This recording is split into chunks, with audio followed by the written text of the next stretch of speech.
Being here with us tonight. We'll begin with a Pledge of Allegiance that'll be led by Angela.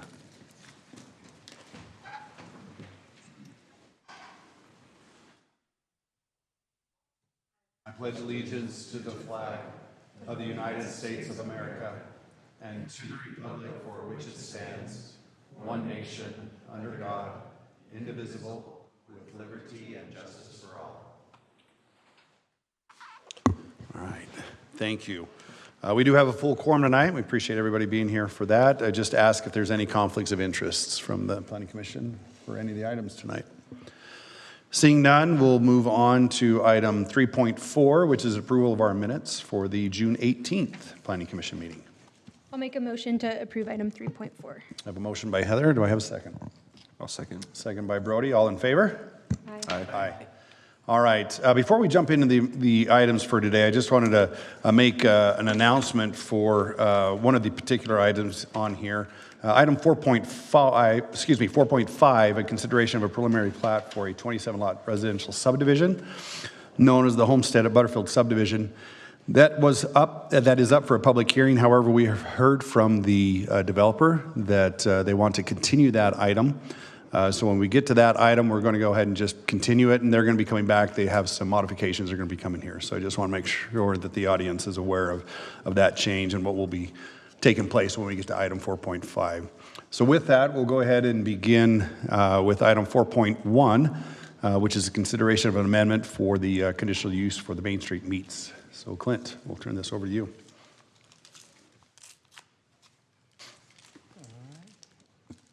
I'm not sure whether to wait for the presentation to come up or not. All right. We'll wait. I'll slow down what I'm saying.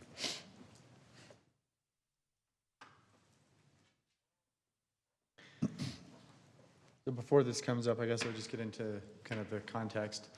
Main Street Meats was approved last year in March, this year in March. And upon them going out to the site and starting to do some site prep work, they were advised of a large easement that they were not aware of, wasn't recorded, and they had to make some changes to their approved plans, and that's what they're coming back to the commission to propose, and we support that as well. Okay.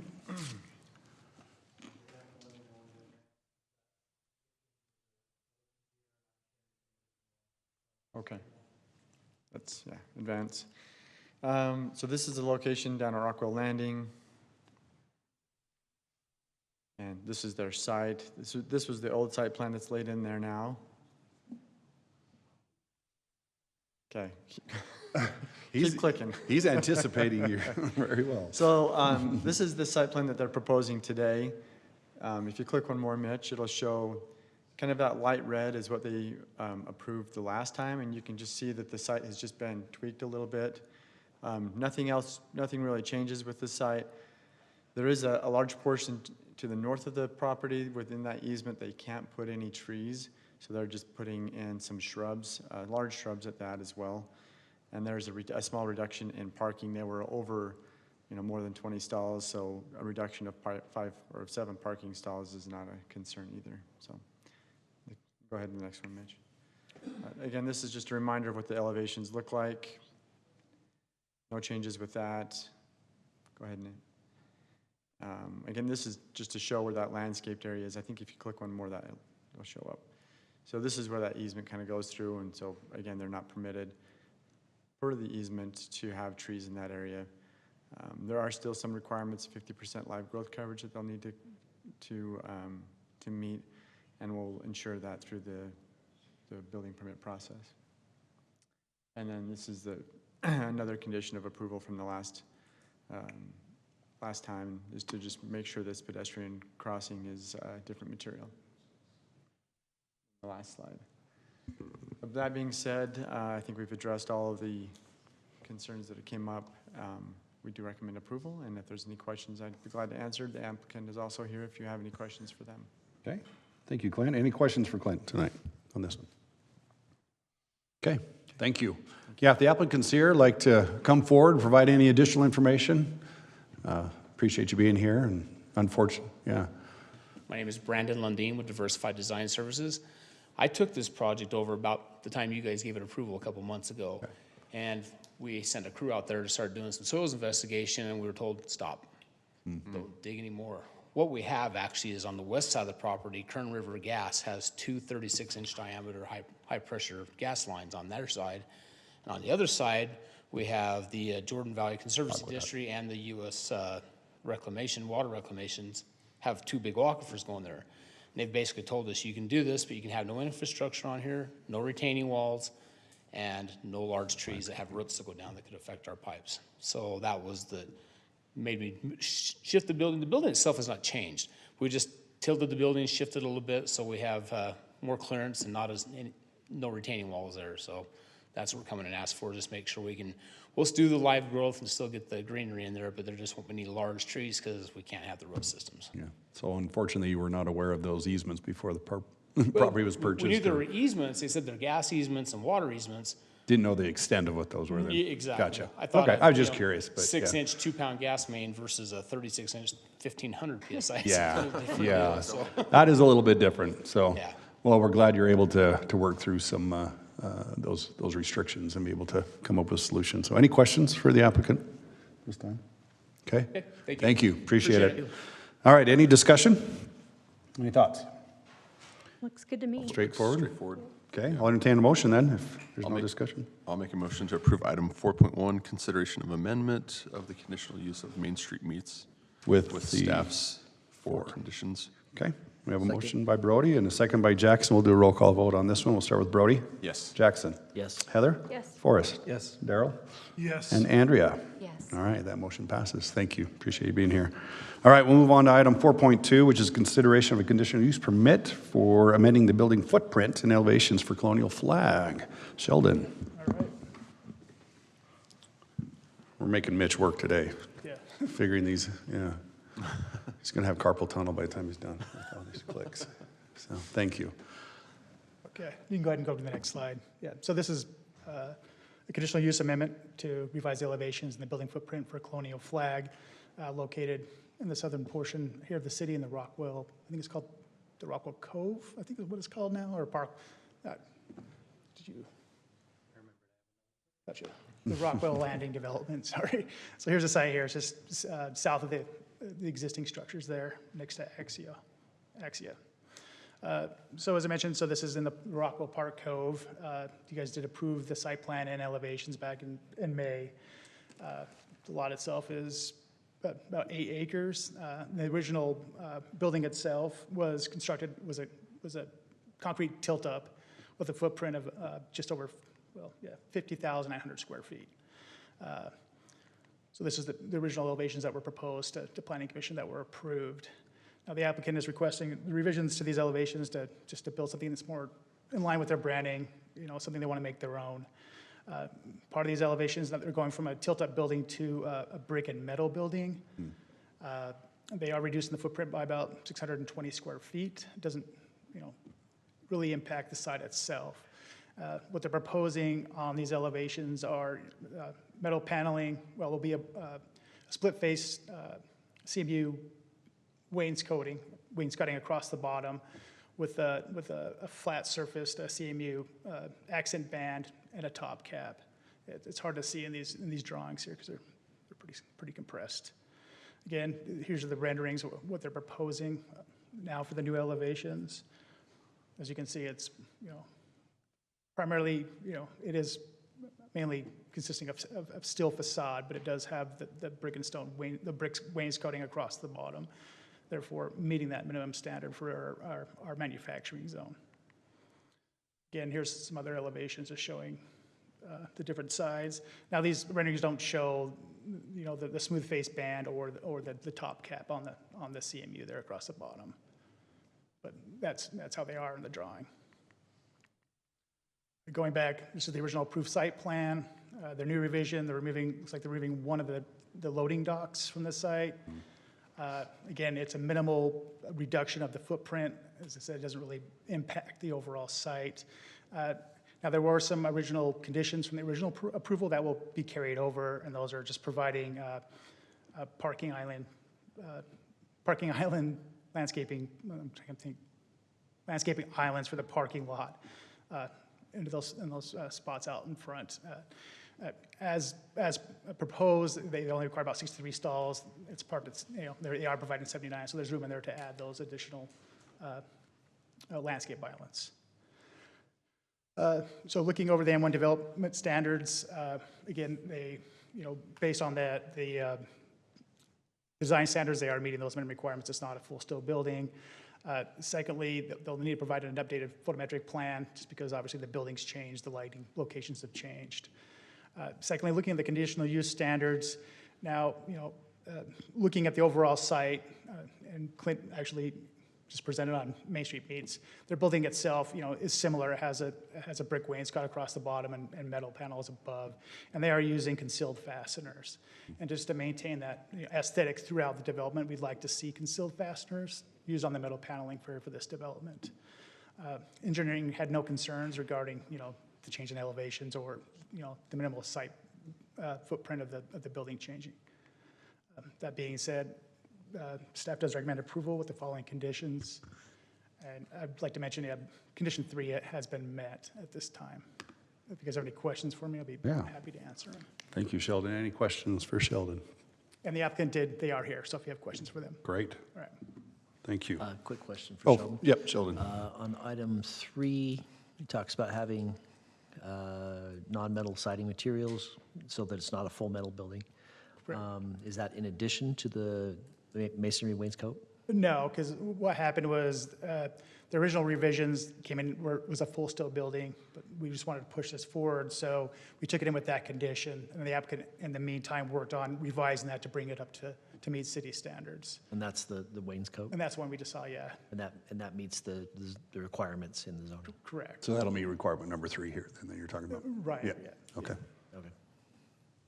great. Anything else? Good question, thanks. All right, if the applicant's here, by all means, please come forward if there's any additional information you'd like to share with us.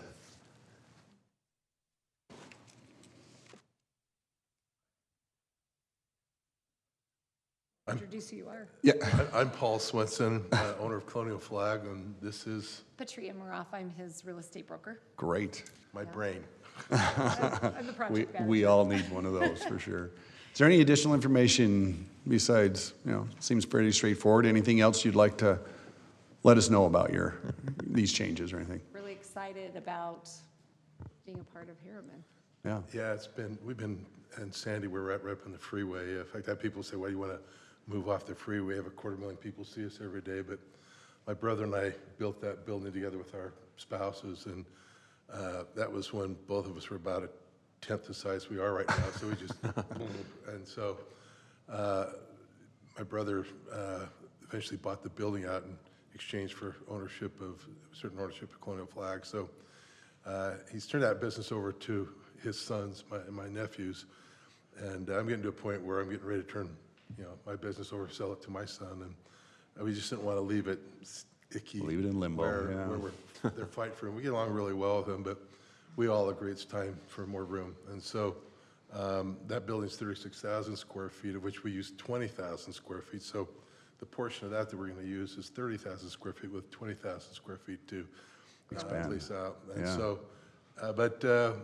you know, we've looked up and down the freeway corridor. We want to stay pretty close to the freeway because we have kind of a legacy next to the freeway where there's traffic. And it's become a landmark. People tell people how to get to where they're going by turn left at Colonial Flag, that sort of thing, you know. So Yep. what I really liked about this location up on Rockwell is you can see both valleys. I thought it would have been a great place for the LDS Church to build a temple because you can see it all the way from Ben Loma to Mount Nebo. Seriously, it's Yeah. an insane location. So it grew on us to the point where, you know, my wife and I, and you were the one that found it, but it took me a while. I drove up there in the middle of the night in the winter and says, this is really dark up here, you know.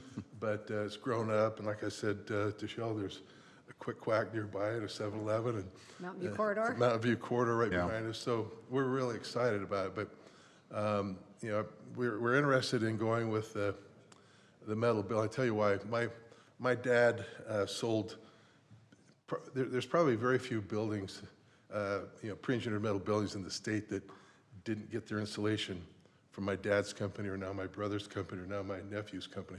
That's what they focused on. And so I grew up, facing insulation to go up on the roofs and walls of metal buildings. And I've seen them go from really ugly airport hangar, look to some beautiful, amazing buildings, dairies, different things built out of it. So I actually got to a point where I like tilts, but we've been in a tilt for 27 years, and I'm ready for another aesthetic, okay? And so we went to who my brother recommended was his favorite builder that he works with is a insulation company who he sells to, and with his architect, I think they came up with a beautiful thing that reflects who we are. We need a big warehouse, we want a retail area up in the front, be on the northeast corner, and some glass that goes up, and we have to have a tall ceiling because we put flag poles inside there, like 20-foot flag poles so people can see them.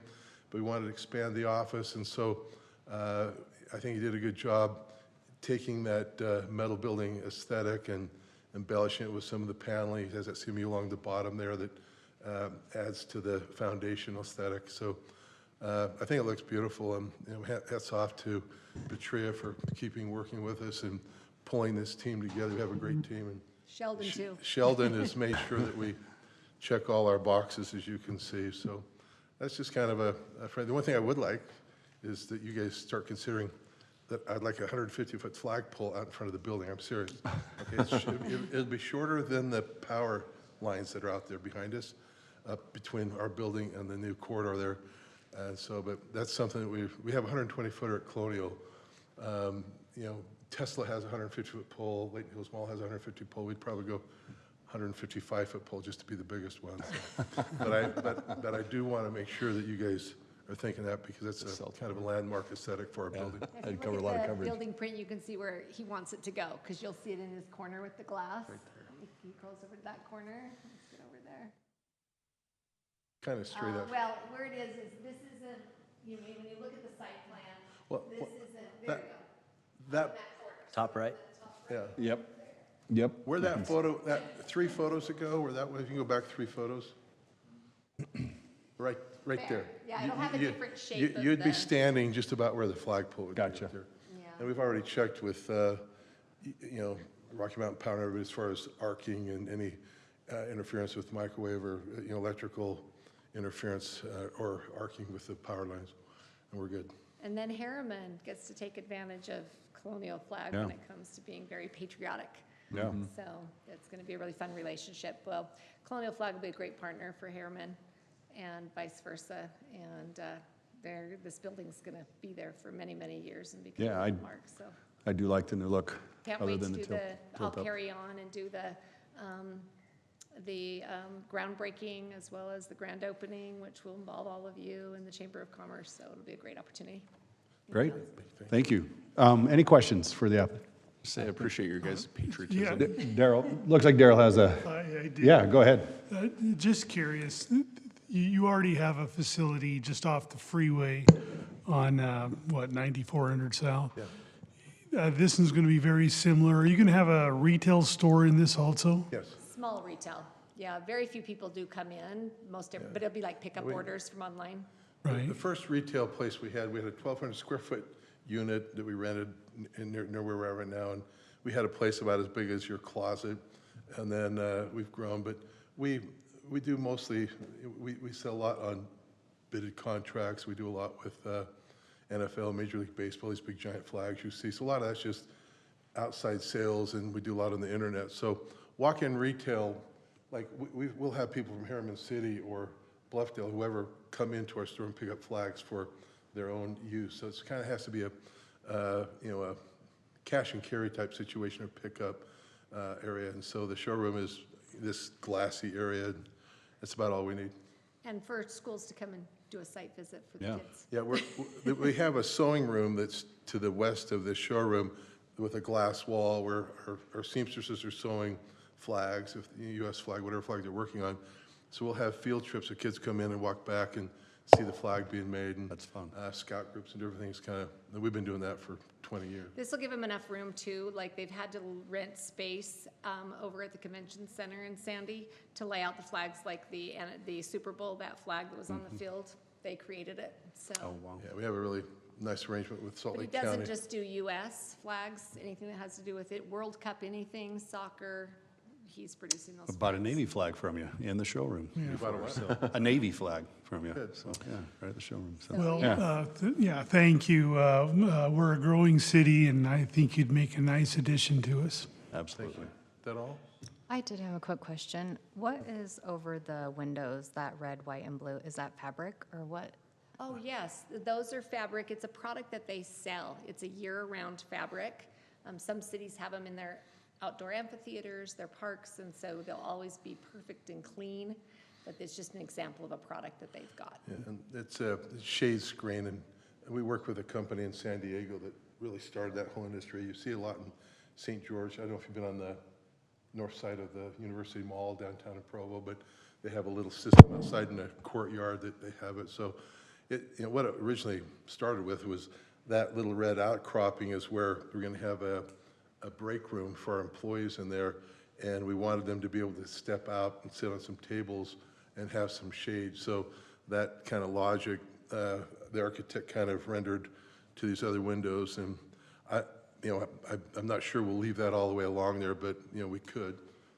There's around Utah there's a little bit of a winter issue, but they have so many types of fabric, and you twist it in different angles to have the snow slide off, and the fabric's also very slippery, let the snow go off. So there's a winter version of all that umbrella type material that we'd use. So if it gets What's- worn, you can replace it, right? And that's what they do. I don't know if you know this, but every flag you see out there, if it's tearing, they don't have a contract with Colonial Flag, because Colonial Flag rotates the flags all across the state. And so he even personally painted the flag pole for, I pay. So none of my employees really want to go 120 feet up in the air, and I kind of like it. So all these poles that we've sold for many, many years, like Macy's, Harmon's, different things, Camp Williams. Camp Williams, yeah. Well, I figured out a way over about a year to sand them and etch them and clean them and prime them and paint them. And so I'll paint, most of these poles you see, I've gone up myself and painted them, and none of my employees want to do it, so I enjoy it. It's like, I almost sort of say, it's like getting some free time in the bathroom to relax, okay? I'm up in this little basket, 120 feet, and nobody bugs me. but what's important is he's gonna rotate those just like he does. Yeah. Their company doesn't like tattered flags, so Yeah. most companies own. We have noticed To that. give you an that idea of do. the scale, we have over 1,000 locations, all the way from, Tremont and down to Santaquin, the new Murdoch Ford down there, that big flagpole we put in, and we have what we call a rotation crew, so they go out and every 30 to 60 days, the flag comes down that's there, we put a fresh one up, take that one back, repair it. As soon as it gets out of proportion, we'll retire it, and we have a respectful system of retiring it. We've arranged with Layton. They used to incinerate them, but then they shut down their incinerator up there by Hill Air Force Base. So we bury them in fresh dirt in bags. So that's a whole. It's kind of an invisible thing, that people don't really. When you see pristine flags in Utah, and probably Utah has the most visible pristine flags of any state, just because of that program we started 30 years ago. Okay, that's interesting. The point is, these will be rotated and Yeah. kept really fresh, just like he does with they'll be on the same rotation. Cool. My ADHD got away from me there, so I lost track of the question. Yeah. Anyway, Any other questions for our applicant? All right, well, thank you. We appreciate you for being your here. We're time. looking forward. Appreciate Yeah, No, we're looking forward to getting to know you personally. thank you. All right. We have approved this in the past. There's some tweaks, obviously, that we're going to discuss today. And any concerns with those adjustments or thoughts? Well, as per Sheldon, it still meets our code, so. Still meets the code, and I like the new look myself, so, yeah.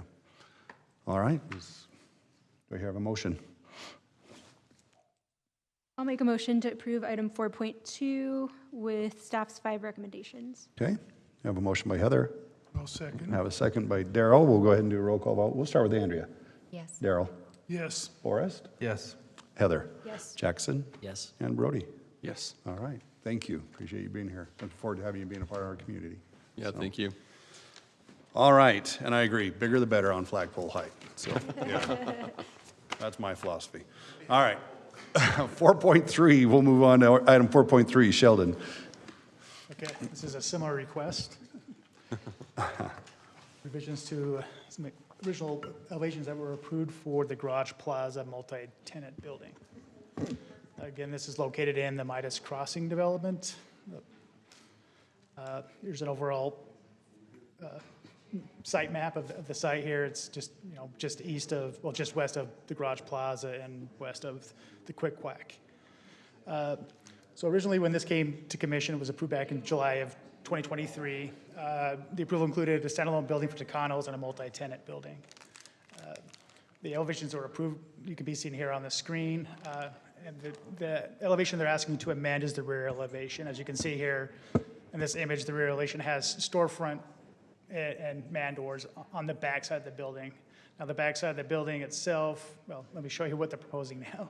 Well, so anyways, the back side of the building, doesn't face any public right-of-ways. Right. It's not highly visible. Right. And just due to, I guess, constructing the back of house spaces in this building, it's difficult for them to do so with all that storefront in the back. So they're asking to amend the rear elevation to remove that storefront, put the man doors in, fill the space in with the similar brick as what's used on the building. Going through the standards, it still meets the C2 design standards and does meet the requirements of the conditional use standards. Engineering had no concerns with that request.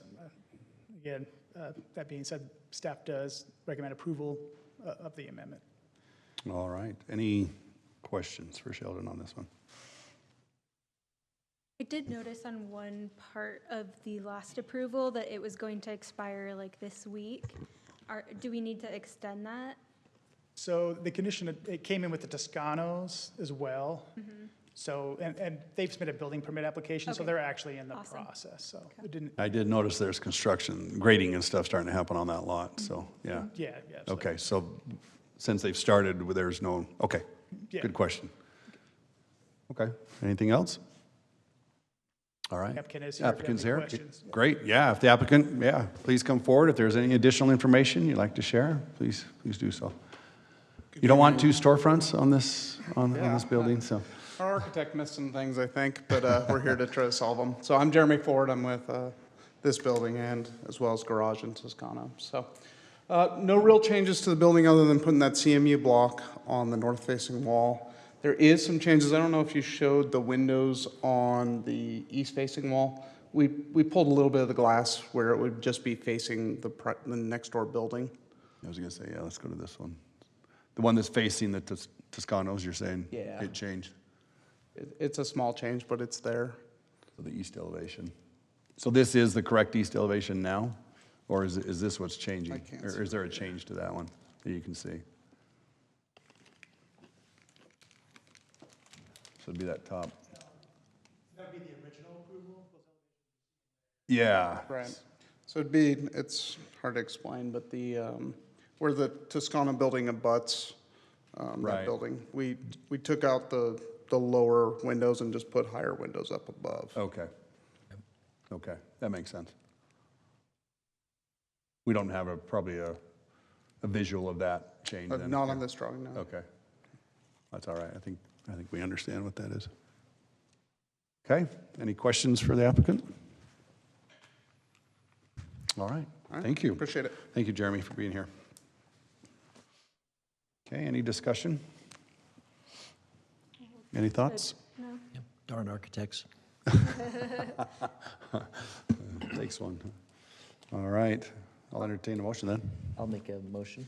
Okay, I'll make a motion for approval with the following conditions and add a third, that the windows be amended on the east elevation, and just that they be reviewed by staff. okay. I'll second. I have a motion by Jackson and a second by Heather. We'll do a roll call vote. We'll start with Forrest. Yes. Daryl. Yes. Andrea. Yes. Brody. Yes. Jackson. Yes. And Heather. Yes. All right, I'm going to keep you on your toes tonight. Make sure you're, yeah, all right. Okay, thank you. Appreciate you being here. And we're looking forward to the development there as well. All right, let's see. We're moving on to item 4.4. which is Clint's, which is consideration of amended plat for the Joshua Tree at Olympia Phase 1. I've seen a lot of people parking the dirt there. I think I've got the right pointer. All right, so this is Joshua Tree out in Olympia. This is the location map. It has, you haven't been out to Olympia lately. There has been a lot of construction going on out there. A lot of the streets are in. Several of the units in this Phase 1 have actually been permitted and are under construction now. The plat for Phase 1 has been recorded, and this is just an amendment to that plat. This is the existing plat that was recorded and approved. And then this is what the applicant is proposing. What this amendment does is it affects these detached single-family homes and includes an easement in the front yards of those for maintenance of the landscaping in the front of those units. Other than that, nothing else is affected on the plat, and recommend approval with the other requirements of approval that have been largely satisfied at this point. I think the applicant is online, but if there's any questions for me, I'm glad to answer whatever I can. Okay. Thank you, Clint. Any questions for Clint on this one? All right, thank you. Okay, thank you. All right, yeah, I don't know if we can access the applicant here. If there's any additional information you'd like to provide, by all means, happy to hear from you.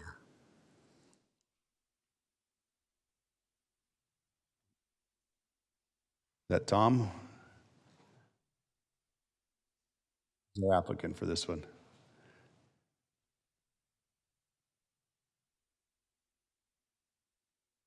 I'm not hearing Tom. Yeah. I don't know if you're muted, Tom, or if that's on our end, we can't hear. Hold on, maybe check your microphone.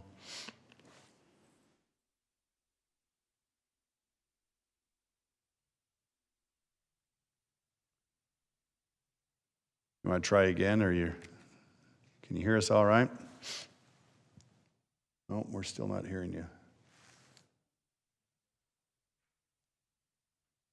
All right, looks like he's texting something, so.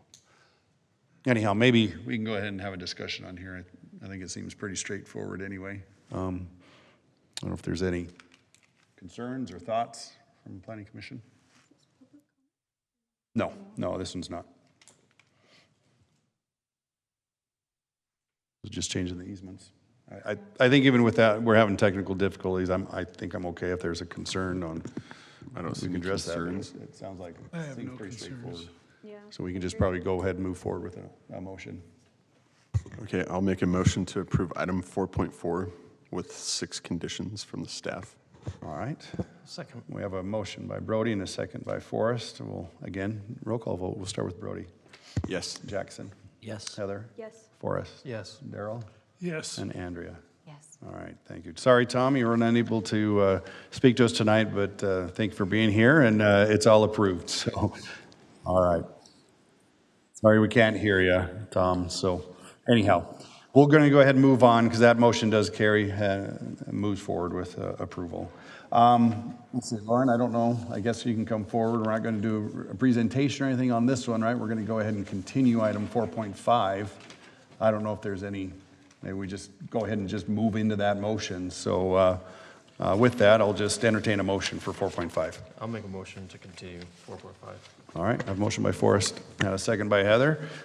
We will need to do a roll call vote for that continuation. So we'll start with Brody. Yes. Jackson. Yes. Heather. Yes. Forrest. Yes. Daryl. Yes. And Andrea. Yes. All right, we'll continue that item. All right, we'll move on to item 4.6. This is Lauren's as well. So conditional use for a 7-Eleven. Perfect, yeah.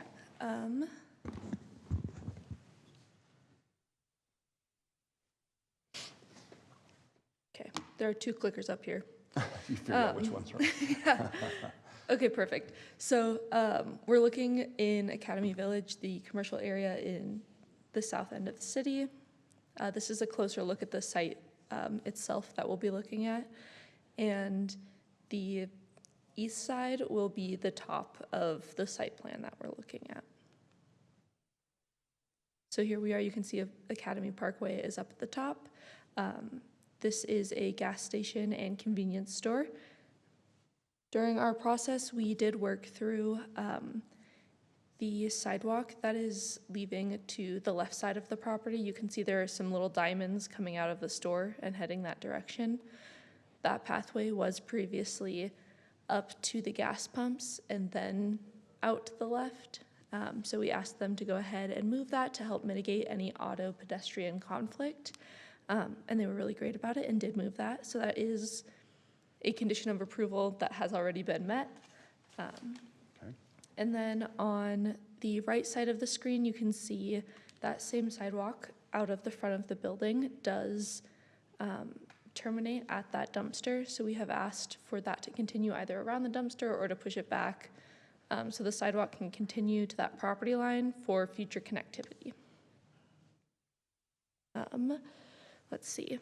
All of the landscaping in this area does meet the required distances as far as buffers from the road, and they were really great about adding additional landscaping when it wasn't quite enough. So as far as zoning goes, just those continuous connections for pedestrians are what we're looking for, and the engineering standards have been met. These are our recommendations of approval, and number 2 is the one that has been met already. Great, thank you, Lauren. Any questions for Lauren? All right, thank you. Is the applicant here as well?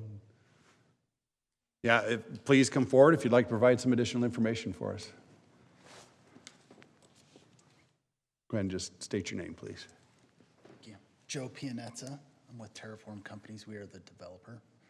I don't really have much to add. Okay. Just want to thank you for your time and consideration and express that we are excited to bring another 7-Eleven to the Valley and Harriman. Great. Any concerns or questions, I guess I'd have just on these recommendations of approval as well then, these conditions? I don't think so. I mean, Okay. staff's been great outlining what we need to do and what they'd like revised, and it's been a good back and forth. So I Great. believe we're good to go on our side. Okay. Any questions from anyone else? Okay. Thank you, Joe. Appreciate you being here. All right. Discussion. Motion. I mean, either way. I'll make a motion to approve item 4.6. All right. with staff's 5 conditions. Thank you. I'll second. Got a motion by Brody, and a second by Jackson. We'll do a roll call vote. We'll start with Heather. Yes. Jackson. Yes. Brody. Yes. Andrea. Yes. Daryl. Yes. Forrest. Yes. Thank you. All right. Okay, that is it for our administrative items for tonight. We do have 2 legislative items at this time, so we'll move on to item 5.1. Let's see, this is Sheldon's item for us, and we'll review and consider recommendations for our retaining wall requirements. Sorry? Went to the public hearing. Spill. Is this for a public hearing? Yeah, this is all legislative. No, so- no, 5.2 is. No, 5.2, we did a public hearing before. It's not up for public hearing. 5.2, you did the public hearing on. We did. Are we doing a public hearing on 5.1? Yeah. Oh, I'm not seeing it as advertised as a public hearing. We did advertise it. Oh, but it's not on the Yeah, agenda. Yeah, but we did advertise it. Gotcha. All right. We'll let you do your presentation, then I'll do the spiel on the public hearing. Okay.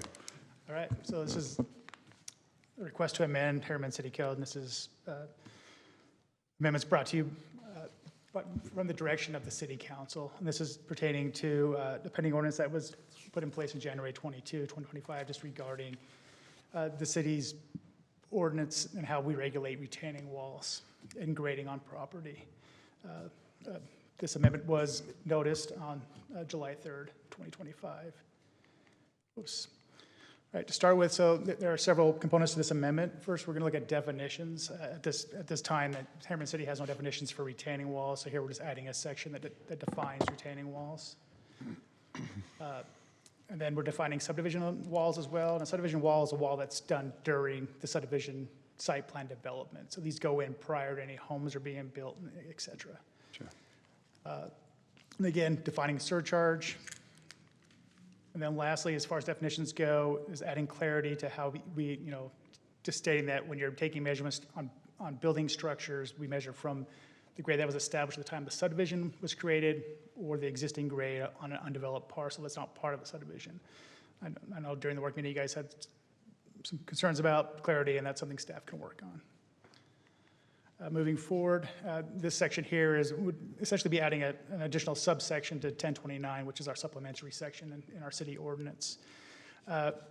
Starting out, and this is in line with what the state legislation passed a statute last year regarding the permitting of retaining walls. And it states that municipalities cannot require a building permit for retaining wall that has an unbalanced load of less than 4 feet and has no external surcharges. So we're just kind of, incorporating that in the ordinance here. Now, if it does have an unbalanced load of greater than 4 feet or it does have an external surcharge, they do require a building permit. And that's just, again, that's what we're stating here. Yeah, that sounds appropriate Beginning of that for that section height. here. Yeah. Pretty standard. Moving down, so here, this section here is just defining and regulating the location of retaining walls. Again, this restricts the placement of retaining walls within a front yard or side yard or rear yard boundary that is adjacent to a public right-of-way. And that's typically because that's where majority of all the utilities are ran, are usually along the front lot lines or the side or rear. So typically, we don't like to see retaining walls there. They cause issues, and more likely they wouldn't be able to secure the waivers to place in there either. Again, part of this on defining the locations where permitted by ordinance, we're going to restrict any retaining wall that's on an interior boundary line, so on an interior lot or rear lot that's adjacent to another lot, that the retaining walls cannot be placed within 5 feet of that property line. Again, a lot of that is just to, trying to protect the adjacent properties, right? And thirdly, no portion of that wall can be placed on an adjacent property without permission from the property. So that includes like the footing or any reinforcement that they use to construct those retaining walls. Moving forward on the height, we are restricting heights. Our current ordinance does not regulate the height of retaining walls. So we're looking at, in residential and forestry recreation zones and agricultural zones, we're limiting the height of a single lift of a retaining wall to 10 feet. If it's located, or 10 feet on the interior of the lot and 4 feet if it's located in the front or corner yard facing a street. And we are restricting the height of any rockery to 9 feet regardless of where it's located. Terraced walls, we do allow for terracing for a maximum height of up to 18 feet in these zones. Again, we do define on how we determine what a terraced wall is, and that's just based on the space between the height of whatever's retained. You have to double that distance, and it has to be greater than twice the distance of the height of the highest wall to be considered a non-tiered wall. And again, then we're adding a provision there where in cases where there are retaining walls along property lines that cause a drop-off, that we are requiring at a minimum at least a guardrail is installed on there just for safety purposes. So if there's not a fence there at that point, we want to ensure neighbor kids aren't going to fall off into the neighboring properties. In the remaining zones here in the city, the height limitations are the same, but we're just removing the 4-foot max along the street frontages. Because that's, commercial developments, something similar to like Academy Park, where we do have those retaining walls closer to the frontage, we still want to allow that to occur in our commercial or manufacturing type zones. Then moving on, we are writing an exception in for height and location. This will be at the discretion of the city engineer. We are establishing requirements that need to be met to receive that exception. One of those is the retaining wall is within 5 feet of a boundary line where the slope is a steep slope and it can't be naturally restrained, so we would allow them to place that closer to the property line. We'd allow for an exception for vehicle access, so if there's a driveway along a side or something, we would allow them to retain that to provide that access for the vehicles. And then in situations where tiering would not be conducive to the site, where they were required to tier a wall, like in a side yard or rear yard that was narrow, require them to tier that would consume all that usable property.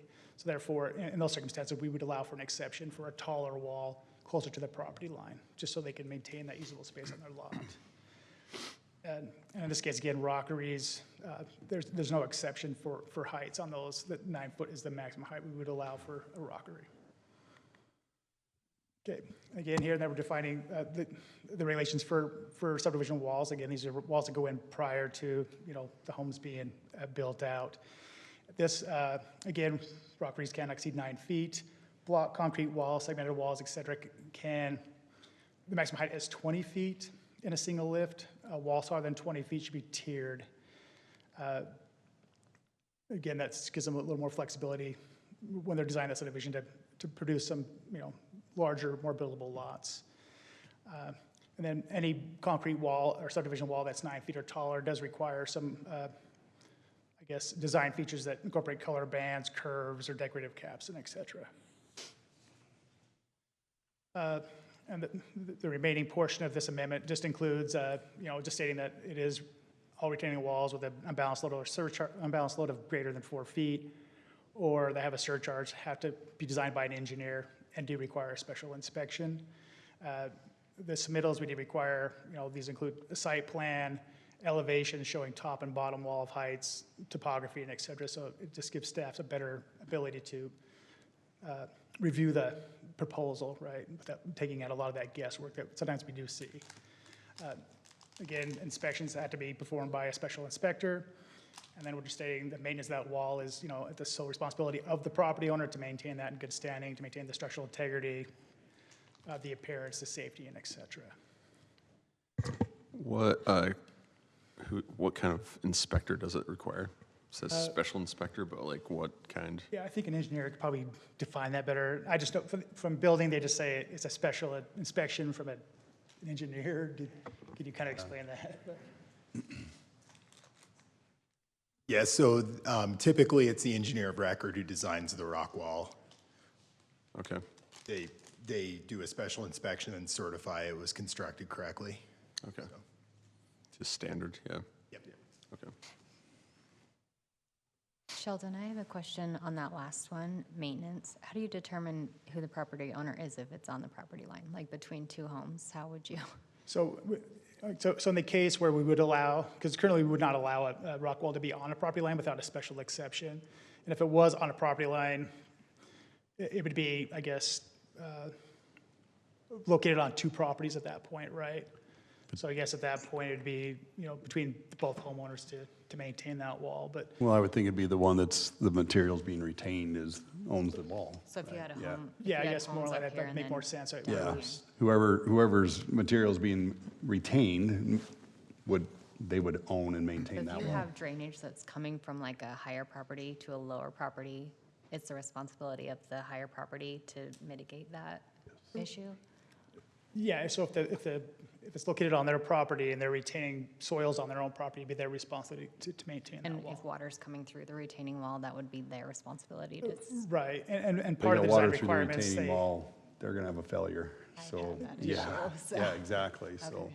they As would in need mentioned, to- yeah, and part of those submittal requirements, they are required to submit drainage Yeah. plans and all that stuff to ensure the integrity of that wall. Yeah, and hopefully it's engineered properly, because they would have the material, free draining material that would not allow any draining to come over the face of the yeah. wall. Well, it's a granular material, and so it would stay and not get to the face, because as soon as that happens, that's when the failures occur, so. One thing I was pondering on is where the back is like a hillside. If like the 9 feet should be higher in that situation for a rock For a wall? rockery? So I'm okay, yeah. Our engineering department has concerns with rockeries and the use of rockeries to Yeah. retain soil. So they don't like to see that as a primary source of retaining. They're usually not soil. engineered, Yeah, right? they're Those usually not rockeries engineered aren't, they don't have the retention system behind the rockeries because what you see on a retaining wall, there's a lot more behind it that you're not seeing, and those rockeries won't have that, so, yeah.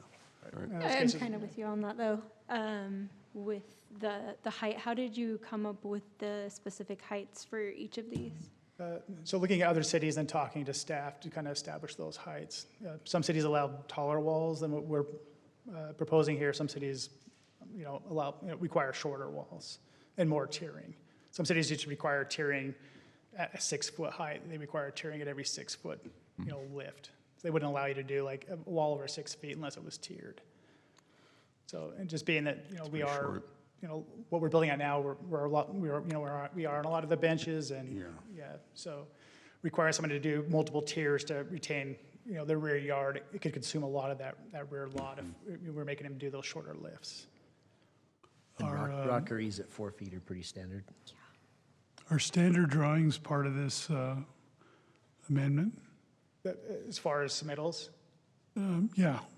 Does the city have standard drawings? Like examples? No, I don't, we don't have any, do we have any examples or standards for, no. Like exhibits to add to it, is that what you're thinking, to help people Yeah. visualize it? Well, You got sometimes there's the- a standard like in ASHTO or something. Yeah. Yeah. Right. That'd put the liability on the city instead of the structural engineers. If you. Yeah, there are industry standards and stuff that they would have to design too, and so it's pretty common practice, so. Cool. And yeah, typically a 4-foot, 3 or 4 foot, that's what we see where it doesn't need to be engineered, it can be. 3.5 foot. Yeah, Where it's Yeah. 2 rocks. I do 3 feet, anything 3 feet or less, we don't have to have it engineered. Do we feel like the issue is, with some of this that's coming through, do we feel like it's the subdivision part where they're not doing the proper retaining in the beginning? And honestly, that's what we see a lot is they don't look at that when they're designing the subdivision. So we'll run into issues where the developer will come back mid-build and want to do a subdivision wall between lots with homes that are already built on them. So that's what we press for when we do, speak to the developers that, if there is any retaining or grading that has to be done, we like to see that subdivision wall done prior to homes being built and going in. So when people buy those homes, they know exactly what they're getting into. Right. As opposed to buying a home and next thing you know, their neighbor has a 12-foot retaining wall, against their property, so. Interesting. I just see issues in my area where we do have to have a lot of retaining. I live on a slope, and we do see these massive retaining walls, and it's because we need it, right? So it's like, needs to be more of a requirement for the developer as they build, I feel like that's like a better grading probably where plan? we would want to see it more, but I feel like this is pretty restrictive and it's going to be really expensive for people to go and do blocks and such. I think I had an estimate, I only needed 4 feet in height for a retaining wall, and it was $20,000 just for my backyard, just the length of it. And for just plain rockery, it was like $4,000. So it's a huge difference in price too. Right, and then this you're ordinance adding does, it engineers. just restricts the height of rockeries. Now, they can be tiered, but they can be tiered in a manner where the falling wall puts a surcharge on the lower wall or upper wall. So they'd have to space those out accordingly. But they could still use the rockery. They just couldn't have as tall as lifts as they could with a Which has like a port-in-place terrace. wall or something to that extent. Yeah, I just know that some areas, I think like Fort Pierce, that one, for instance, it has a whole lot of retaining on the north side of their road. I just wonder if this could impact people from developing their property. And that's a good comment. I mean, obviously, we are trying to address problems that we've been observing in the community. Right. And based on looking at what other cities have done, this is a pretty typical model. As with all things, if we find that it is not working, maybe it is having some unintended negative consequences, we could revisit that.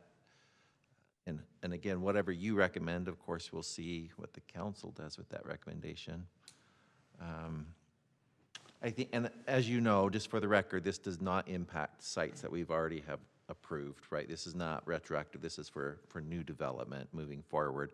And I think by making some of our development partners be more thoughtful in their subdivision design, I think we'll still be able to achieve, the desired development, but have a greater kind of forecast as to how it's actually going to be implemented, rather than kind of kicking that can down the road like we've been seeing.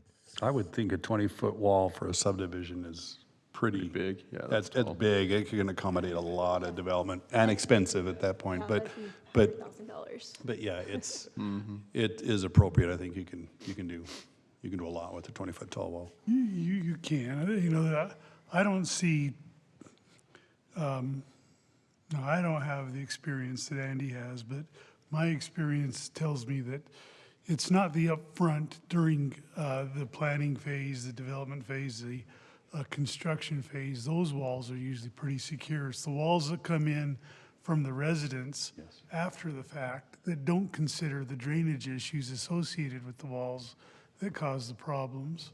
And that's what a lot of the problems up in the Cove have been. Neighbors putting in pools and altering the drainage flow of the planned subdivision, causing downstream issues.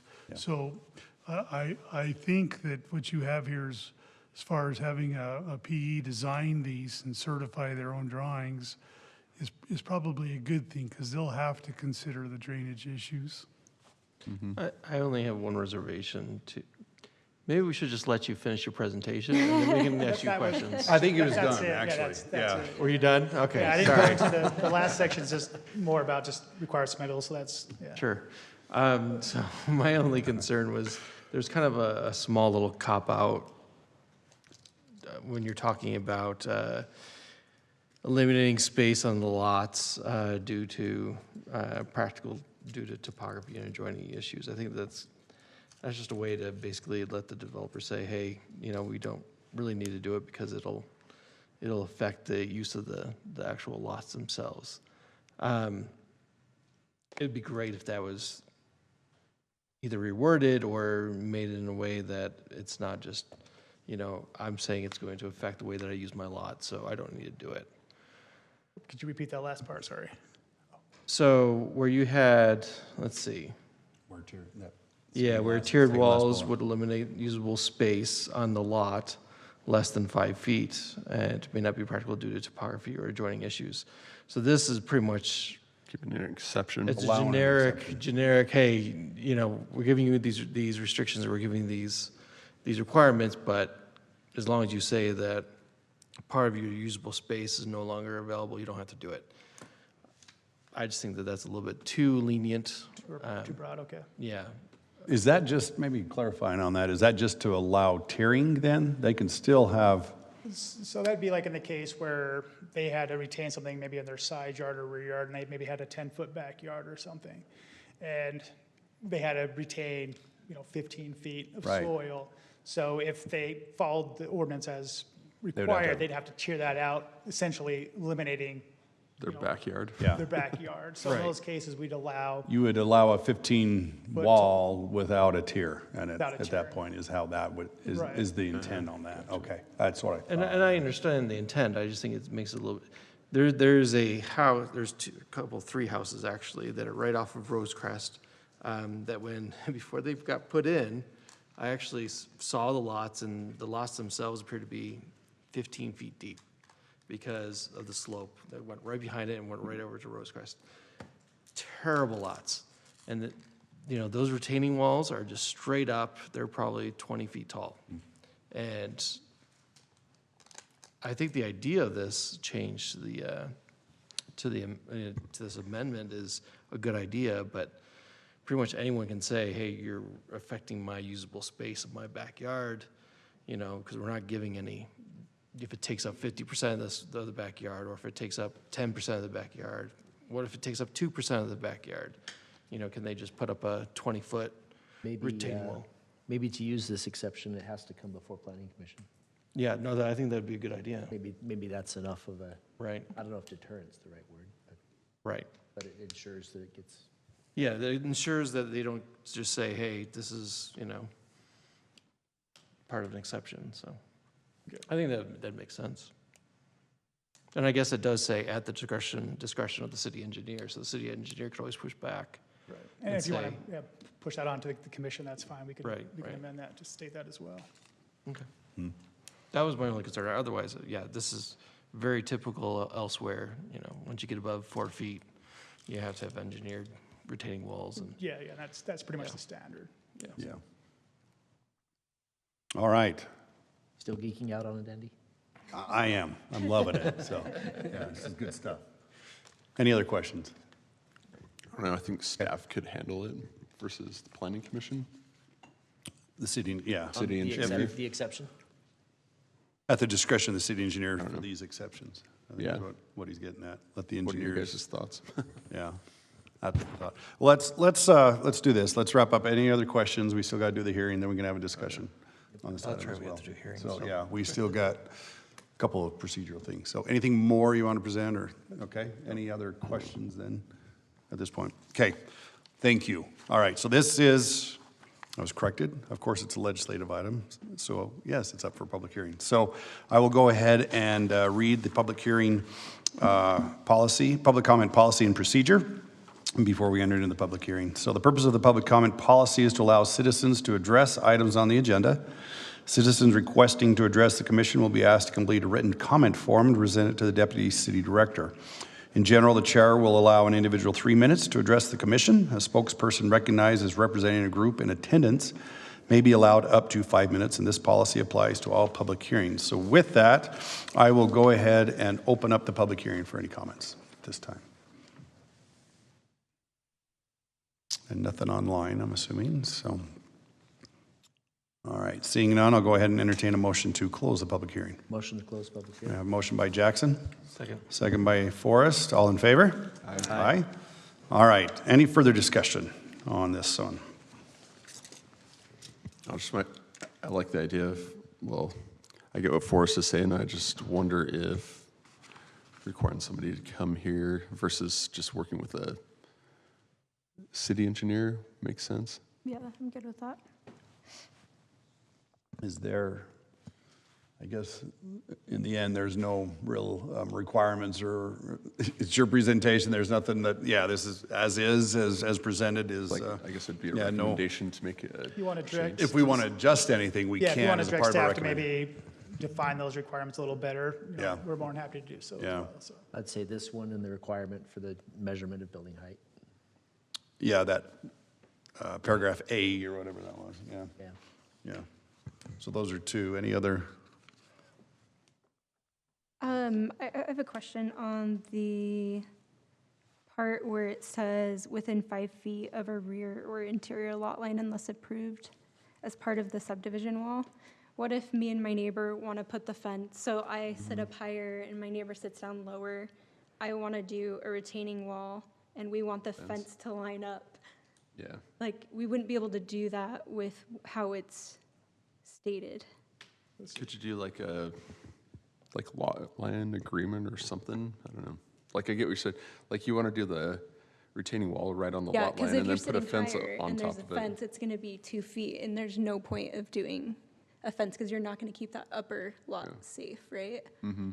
Versus just being on My the lot neighbor's line. built a 12-foot fence. Well, it might be that not every instance you're able to put in a rock wall. Yeah, You may have to have good old concrete. yeah.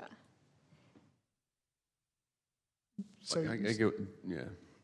right, I didn't hear the part when you were talking about aligning the fencing. Well, I'm just saying, like, if I wanted to, so if my whole subdivision has a fence and it's all lined up, and I want to put a fence on my property line, however, my property needs retaining, and we've decided to put the fence on top of the retaining wall so that it continues Instead of the lot throughout, line. instead of having to set it back 5 feet.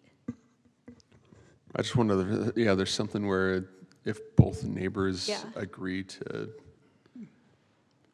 put the retaining wall on the lot line, there's something there. Right, and then there's provision in there, you know, if, you know, in those situations where you do have adjoining properties that do want to maybe have one single retaining wall across their lot, is that kind of what you're Yeah. referring to? Well, Or yeah. adjoining Fence on properties top of the lot, wants of the the wall. fence just on top of the retaining wall and it's on the lot line. I get it when one person's like, I don't want that, then it's like, okay, you Yeah. have to move it back off the property line, but if both of them agree to it, then. But I it guess makes if you sense. can put a fence on the property line, why can't you put retaining? Retaining or a fence on top of that. You know what too. I mean? Yeah. Is this prohibiting The a effect of fence that- on the retaining wall? The effect of that could be, you'd have a 6-foot tall retaining wall and then a 6-foot tall fence, so it kind of doubles the impact of that, what a 6-foot tall fence would be, right? I guess it File, could, it'd but be good if, to have an agreement if from the it's neighbor saying, yeah, topography, I'm okay for you to put your retaining wall and then a fence on top of that, because they're aware of the impact that they might have. Yeah, I'd say an agreement would be needed because you're gonna end up with a likelihood of having a footing that's on somebody's property, both sides even. But if this is saying we have to have it 5 feet back from a property line, then it's not, like, even then, we wouldn't be able to do it with agreement of the neighbor, right? But it's this is first bullet here, there is an exception, right? Right, so I Height guess, and location, there is an exception allowed for that to happen based on that I guess first I would bullet. specify it more. right, and that may need to be included in those, because it's not specifically outlined in the exception, so maybe Yeah. that's something we should add.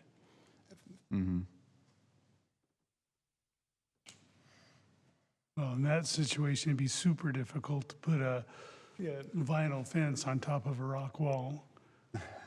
That too. Can be done. Yeah, I'd only, Well, I guess if it's CMU, It'd it's be set split back face. from the face. And, Split face makes sense. and a And lot your of- neighbor's maintaining the top of the And the wall at basis that point.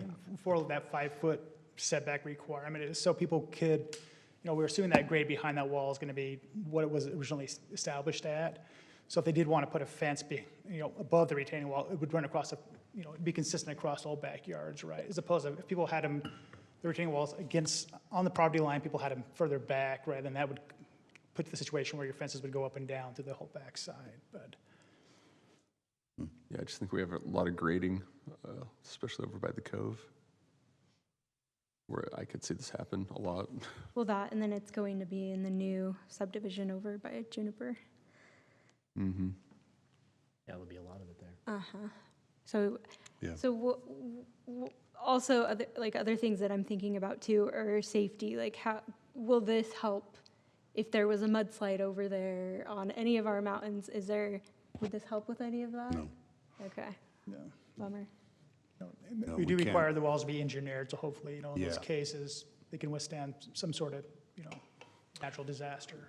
And some of those developments you were just talking about, aren't they already under an MDA? So this may not come into play at that point. And again, and that's why we are restricting the height of rockeries as well. It's just in those cases. Yeah. where Yep, They're more bound to fail than an engineered wall, so. correct.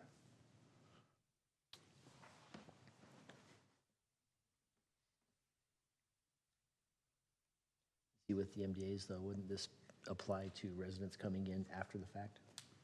I think that's what it. Well, maybe it would, yeah. The subdivision, or the Yeah, it walls should. coming in with the subdivision should have been, the grading plans, the design of walls, all that should be done. It's the walls that happen after the fact Yeah. that cause That's the what this would problems. help solve. Would this help that, I guess, if you're coming into an area that already has an MDA? Is any part of this applicable for an area that already has an MDA? And we approved this, Yeah, I would think so. Yeah, the MDA would trump if they had a specific, Right, even in an Yeah. MDA. 'Cause if the MDA was silent on the requirement, Maybe have to Okay. check. I'm not aware of any MBAs that have retaining wall Yeah, design standards in them at all. probably not, they haven't got to that detail. Even more reason to like this. Yeah. Well, if this becomes city standard, they all say something like, follow city standards. City standard. But is it following the city standards at the time the MDA was signed, which this is not a part of that? Depends on which amendment to the Right, MD. exactly. Anyhow, yeah, that's, the point of this is protection of owners and, Right. yeah, absolutely. I just think that there's going to be a lot of things that are going to come through that I think that we should give the city engineer a little more leeway to grant exceptions. More so than these four. Because I think there will be situations. I think these four cover quite a bit of the I know it does, conditions. but I think that if, And I think, well, sorry, finish your thought. no, I'm just saying, I just think that there's going to be a lot of situations that are very different that I'm sure each one of us could think of some sort of rock wall situation in our area. Well, maybe It gets that's, difficult to become so specific where it almost becomes impossible to right. Yeah, build the walls or even regulate the, enforce the ordinance. So maybe we need a vehicle in which they can come to us and review those, make those exceptions. I don't know if we're the right body for that personally. I think that's the engineering. Or the engineering and. Right, the city of Yeah, some sort. yeah. Yeah, maybe not the commission, but.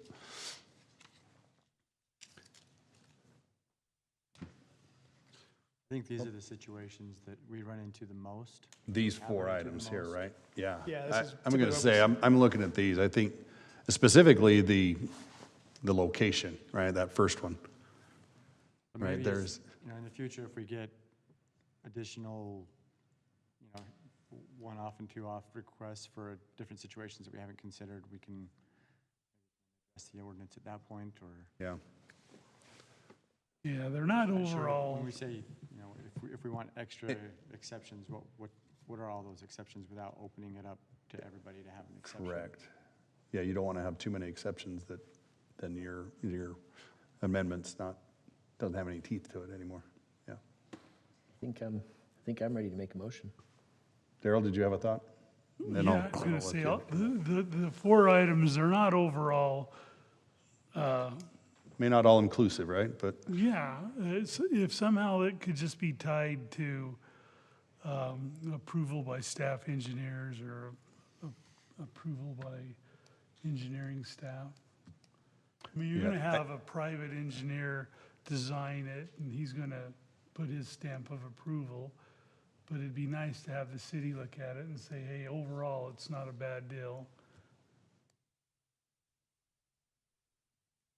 Yeah, he does have a good point, because we're making him do all of the engineering and everything. well, and I think I think that Be checked through the permitting process, though. right.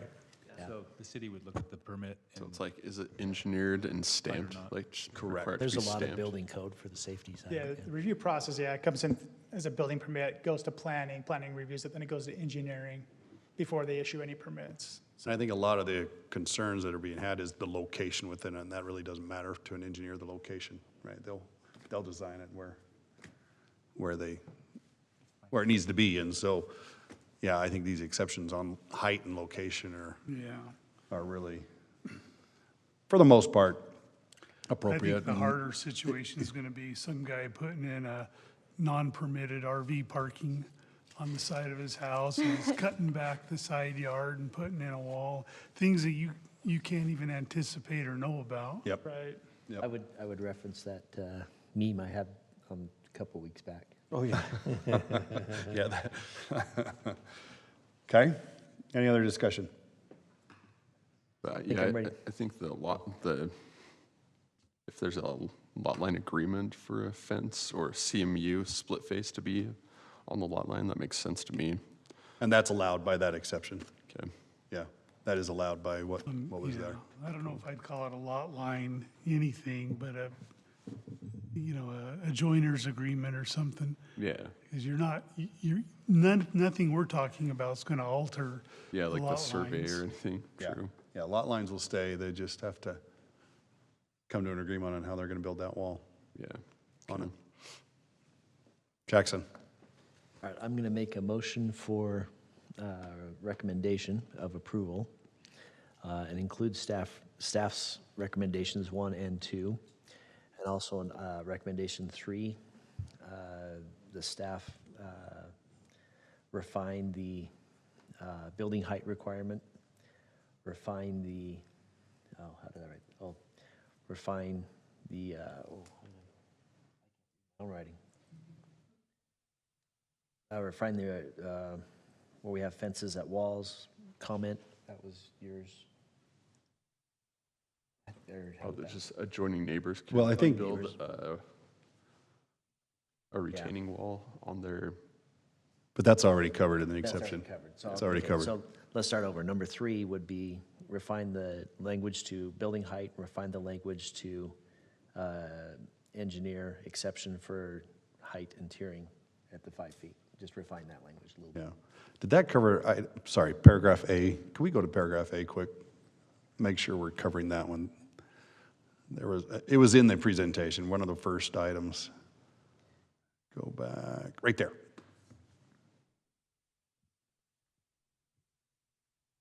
Yeah, it was the measurement. Yeah, it was That's the what, measurement. that, okay, I That's- just want to make sure that was item 3 that you mentioned. So, Okay, yeah, perfect. yep. For this one, okay, Item A. okay, In perfect. height, item A. All right, thank you. All right, we have a motion by Jackson. Second. Second by Forrest. We'll do a roll call vote. We'll start with Brody. Yes. Jackson? Yes. Heather? No. Forrest? Yes. Daryl? No. Andrea? Yes. All right, that moves forward with a positive recommendation of a vote of 4-2 for city council approval. All right, let's move on to item 5.2. Let's see, Michael, yes. This is an item that we've seen before and continued before, and looking forward for see the updates. And as you may have seen, our applicant is online and is, I'm not sure where he is in the world, but I'm told it's somewhere early in the morning where he's at. So I appreciate that he's willing to be here. Let's quickly go through a few things here. As we discussed in our work meeting, what's on your agenda tonight is just the legislative amendment. You tabled the conditional use permit pending the outcome of the legislative amendment. Currently, the way the applicant has submitted the text amendment for wireless communication sites, it potentially could be a permitted use or a conditional use that would be administratively approved and would not come to the Planning Commission. Again, this is just potential, right? So it was premature to really have the commission act on something that is not squarely, in your purview, so to speak. But we are continuing this legislative discussion. You did close the public hearing last time, as you know. This is just highlighting our current code when it comes to monopoles. Just identified some certain specifications. We do require a co-location. Our current height is 50 feet, but can be 100 feet. The current proposal is 80 feet, so it still is in the same kind of span of heights that we have been potentially permitting in the past. Currently, we require that there's 150 feet distance between the monopole and a residential structure. The new ordinance is saying that it's to be equal to the height of the pole to the property line, not the structure of the residential use. So it's similar. Property owners within 600 feet, we currently are requiring a notice for these. And it says we should strive to keep these monopoles 100 feet away from public streets. Because we've been encouraging or requiring these to be sited on public and quasi-public uses, that typically has not been a challenge. And then again, we do have this last phrase, monopoles may be required to be designed to blend into their surroundings. And that is the phrase that we have been picking up on and encouraging our development partners to do stealth installations. This is the table that we currently have, and you can see this footnote 41 on all wireless telecommunication facilities must be on public or quasi-public. So that's both stealth or monopole. They have to be on quasi-public or public or quasi-public. Not in parks unless the Planning Commission approves that as an exception. And then this maximum 50 feet is for the MU2 or MU zone, sorry. And the result of this, of course, is we've seen some of these stealth solutions in our community. But as we talked about last time, what we're finding or what we're hearing from these cellular service providers is that with our residential growth within our community, but we're not really seeing as much of these institutional uses or these public properties to be available. And so they're having a harder and harder time providing that coverage. And as you know, this applicant identified a site that they put under contract, but it is a site that is commercial and doesn't satisfy that ordinance. And they knew that. They understood what the requirements of the city were. But in addition to acquiring the site, of course, they submitted this text amendment. As I mentioned, and just for the record again, the city received that text amendment. Our city attorney contracted with an outside legal counsel who specializes or has extensive experience with these federally protected communication sites. So there's a lot of FCC standards, and as you saw in the draft ordinance, it has expounded significantly. It's a much more robust ordinance, has a number of additional standards, but it is defensible and consistent with FCC regulations. So this, again, is just in here for just a point of reference if necessary, but it is not on your agenda for tonight. Wanted to also remind us all that, again, this work of zoning administration, the zoning code itself, is really trying to protect the public purpose. And in this letter B, I think, is a perfect one that really identifies that balance. Promote the prosperity, peace, and good order, comfort, convenience, and aesthetics of the city and its present and future inhabitants and businesses. So we're trying to find that balance. And it's a difficult thing. And not only are you trying to find a balance between property rights and commercial interests, but in this case, we're also looking at trying to find that balance of services and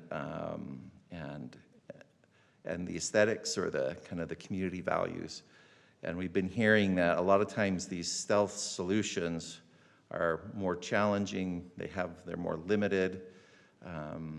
Anyway, so that, again, we're just trying to find that balance between providing those services that we often hear, and maybe we in this room experience, where we have an underserved area in our community, or maybe we live in an underserved area.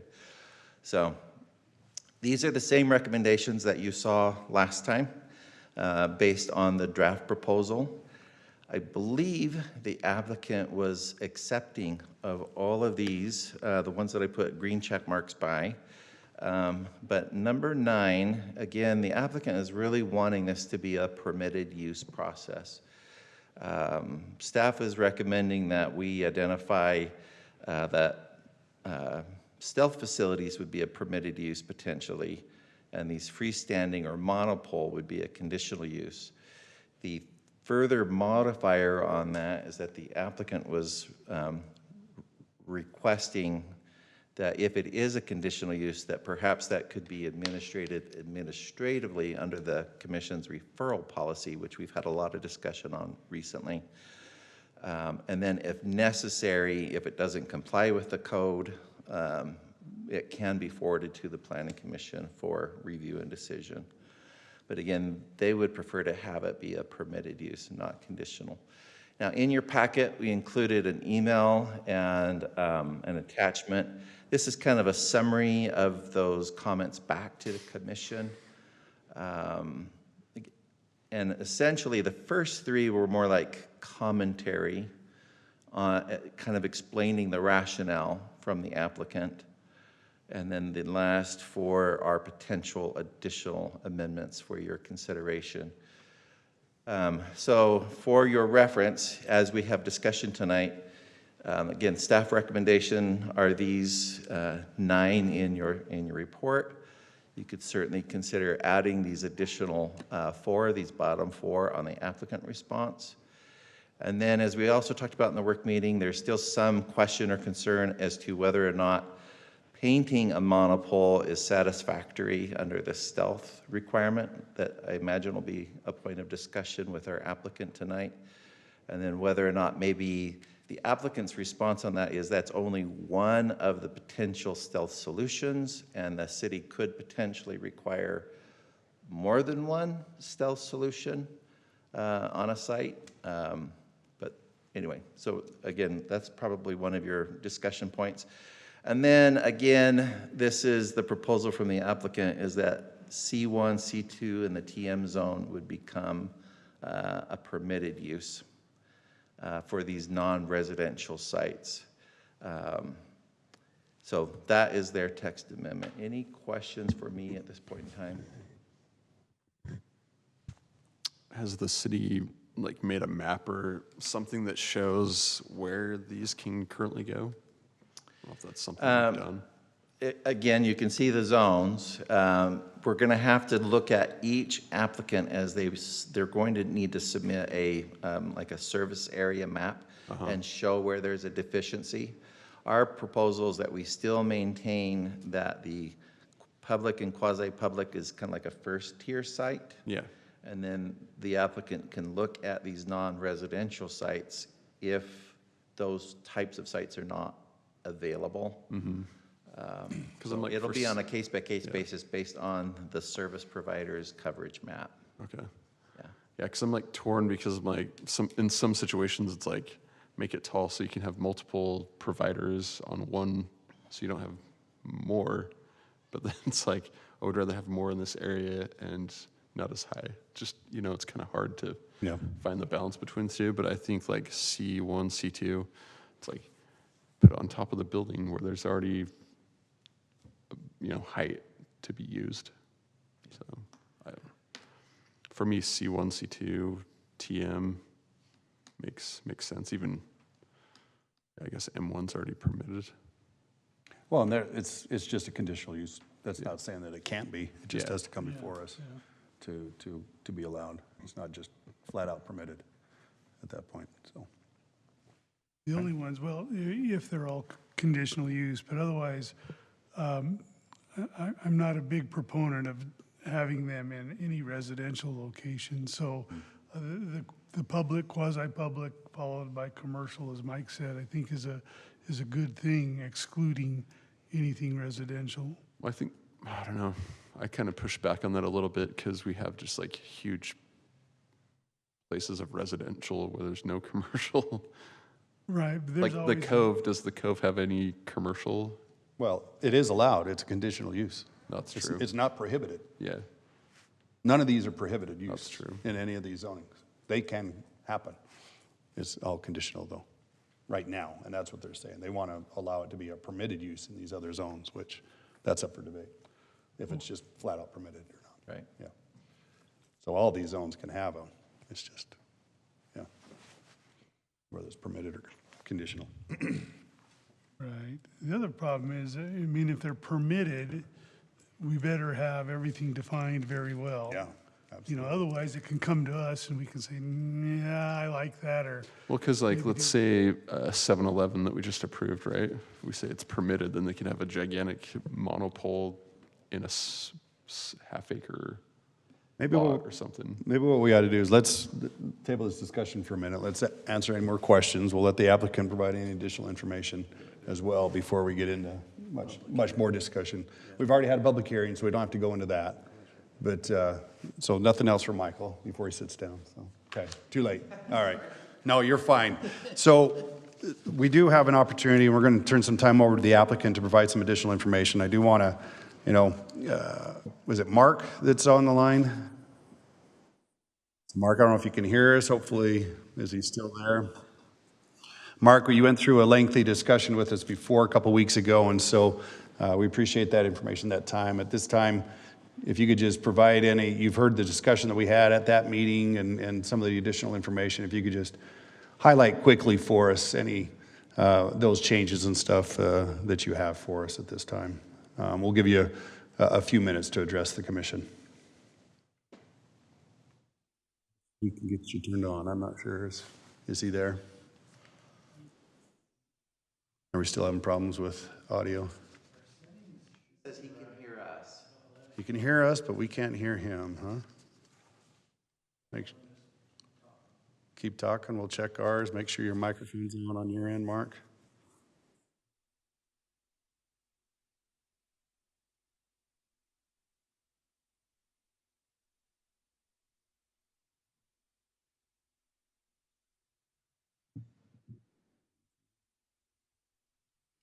No.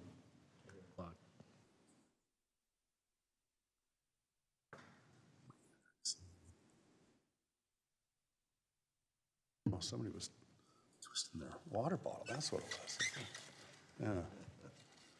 was. I heard something happening, some white noise or something. Yeah, yeah, exactly. Shoot, Mark, I don't know. Is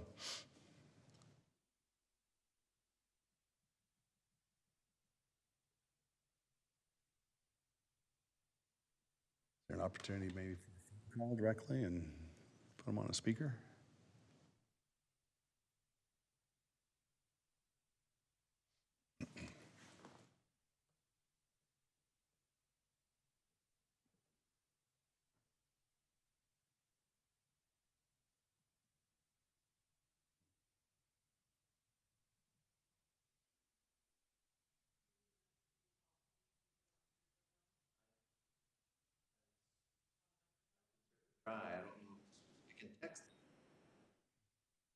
He sounds like he's out of the country, though. I don't know if. Oh. Hello. Good feedback.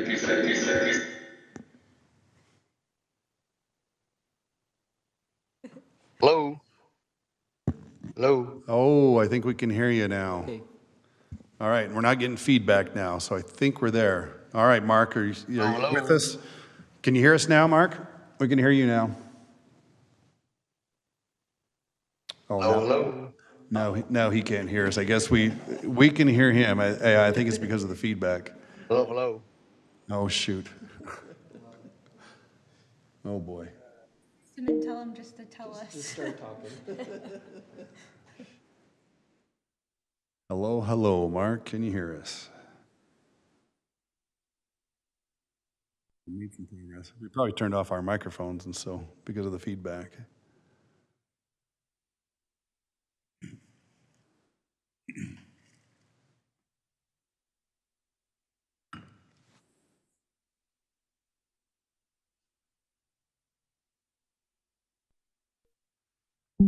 Good evening and thank you. Can you hear us now, Mark? Good evening. Yes, I can hear you. Oh, I I've think. been hearing you all along. Thank you for trying so hard. I think we've got it. I think we can hear you now as well. So. Thank you. All right, Mark. I don't know if you.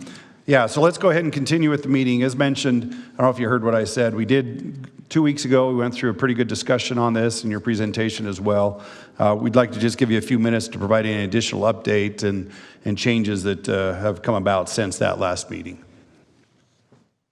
Good evening, commissioners. Thank you so much for letting me present to you. I appreciate it. We've had the discussion you had a couple of weeks, last week was a wonderful discussion, very thorough, which I appreciate. We also had an opportunity, Mr. Malloy and I.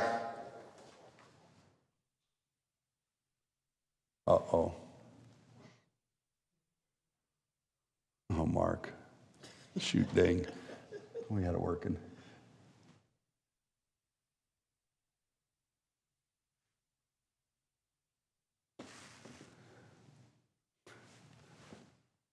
Hold on, Mark. I don't know if you can hear us, but we're not hearing you now.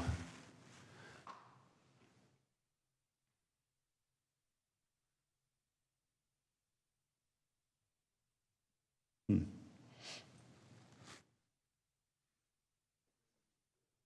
can still hear us, huh? Okay.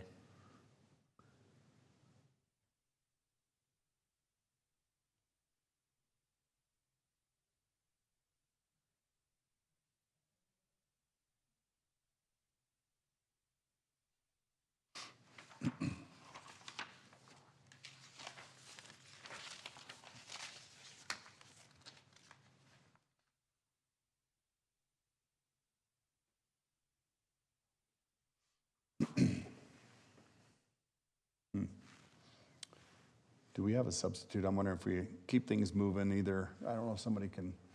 You're here. I don't know if you're ready to step in and provide any additional information or not while we work through this list. No, that's okay. Go ahead and state your name for the record too, Yeah, please. Larson Quick, APC Towers. I can try and call him on my phone and put him on speaker. I know he is in, I believe, Ireland, so I don't know if our connection will be any better, but should I try and call and? If you can try, yeah, that'd be fine. We'll put him on speaker right here in front of the microphone. Yeah.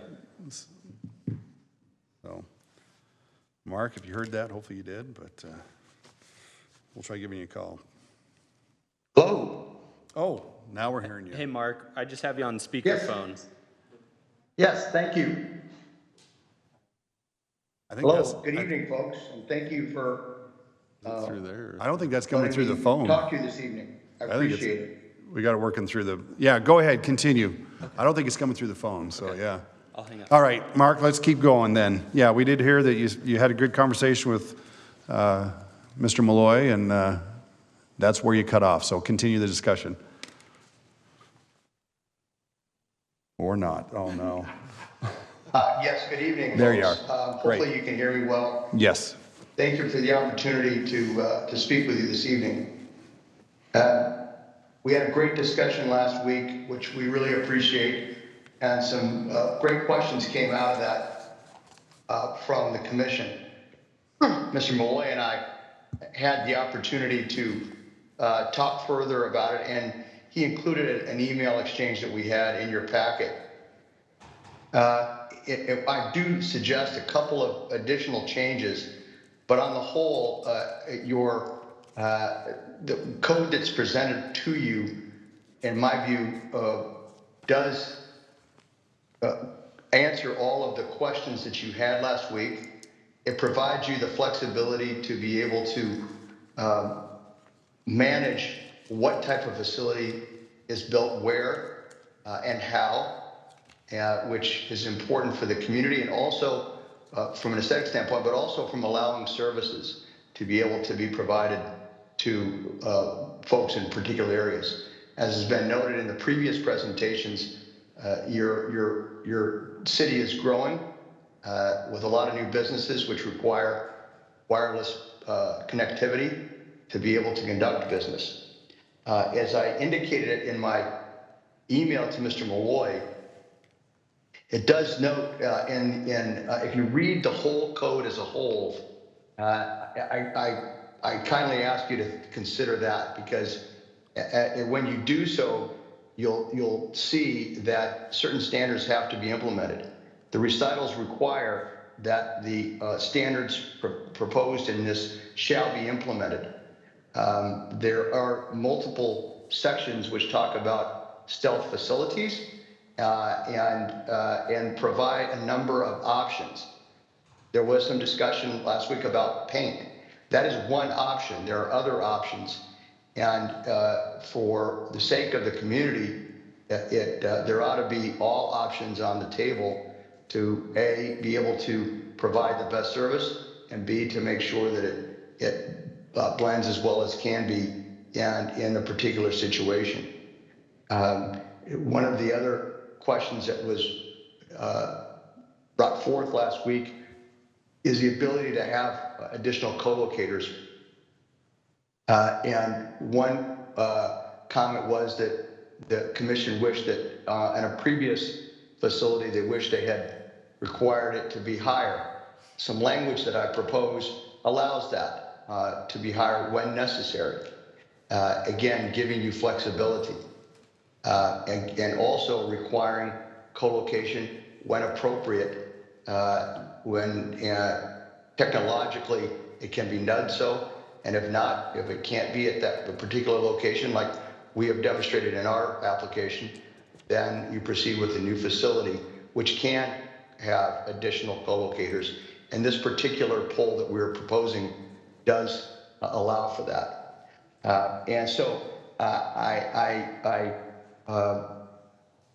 do ask you to look at the code as a whole, and as proposed with the additional amendments that and the wording that both Mr. Malloy provided and ones that I proposed, you have a comprehensive code that will allow you to move forward and give you the flexibility both in the balance of services, aesthetic, and other factors that Mr. Malloy mentioned in his opening remarks.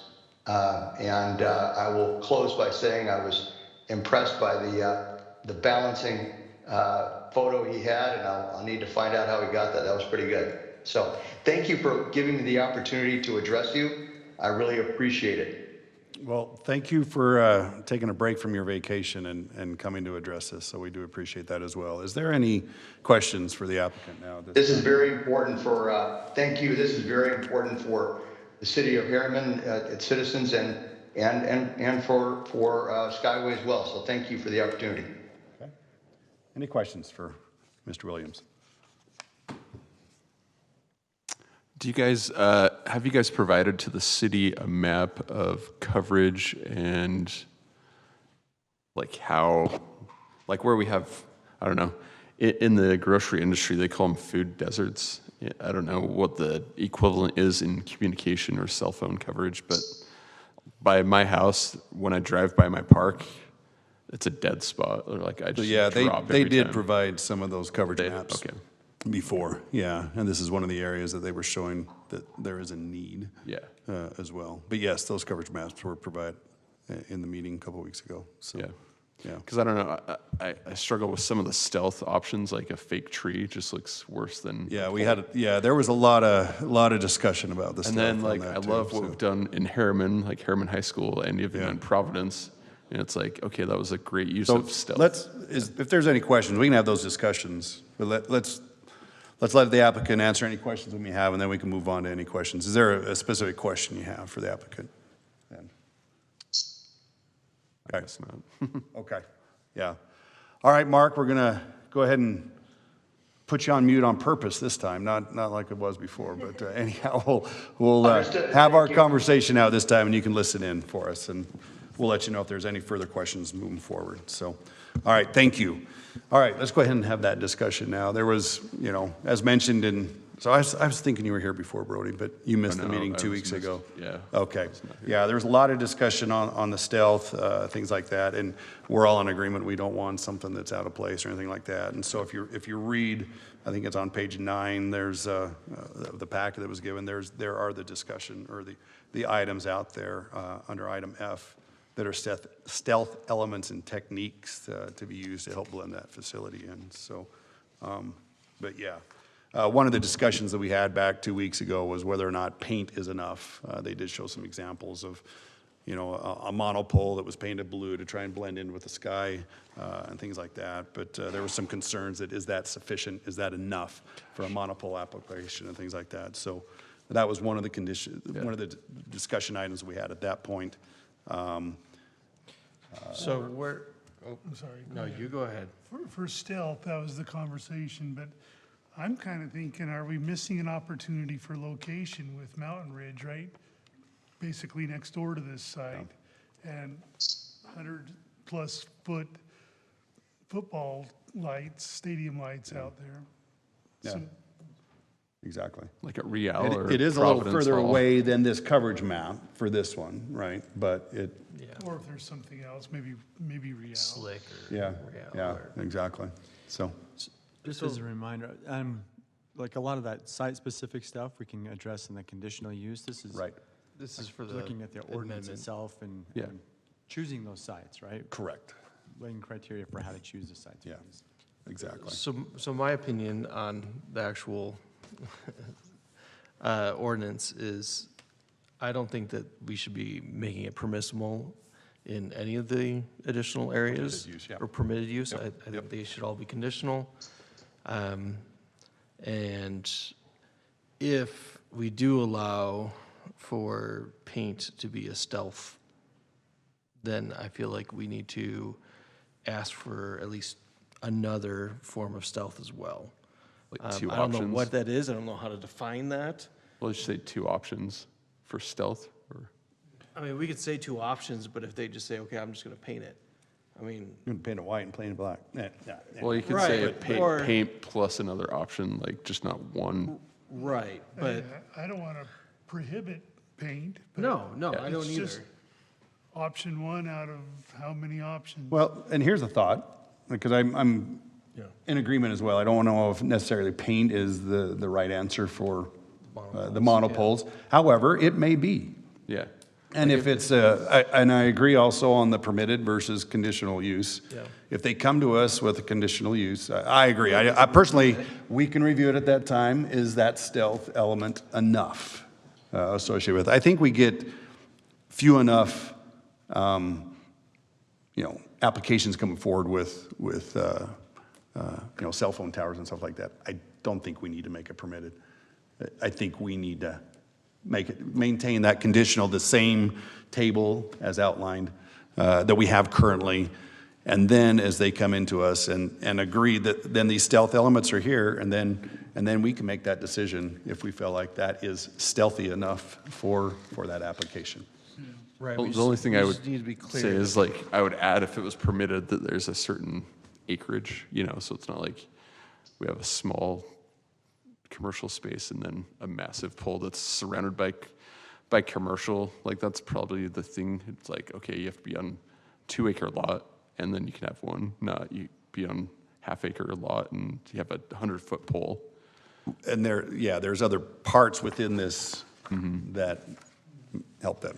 Michael, it sounds like you had I can appreciate that feedback, and if that's the recommendation of the commission. Yeah. But as cities urbanize, more develop, that condition is not unusual to see a smaller parcel and to see a monopole or a stealth site or something. Right. I don't usually see those installations relevant to the scale of the property that it's on. Okay, good feedback. And I think, again, if we make these conditional, they're going to be coming to us. They're going to have to be showing us coverage maps. They're going to have to be showing us why they can't maybe, like for our first tier is to have it on a public or a quasi-public property. They need to show us, well, why can they not meet that requirement? And so that it would then be allowed in another application. But that's a part of the conditional use that they would come in. They come in and say, okay, this is where we feel it needs to be because X, Y, Z. Here's our stealth application for it because of the situation that we're in, and these are the stealth applications that we're providing. I think a lot of what's in here I think is appropriate. The big thing that I'm hung up on is allowing it as a permitted use. I don't agree with it being a permitted use. Do we push public as first option just because it's a revenue generator for the city? No.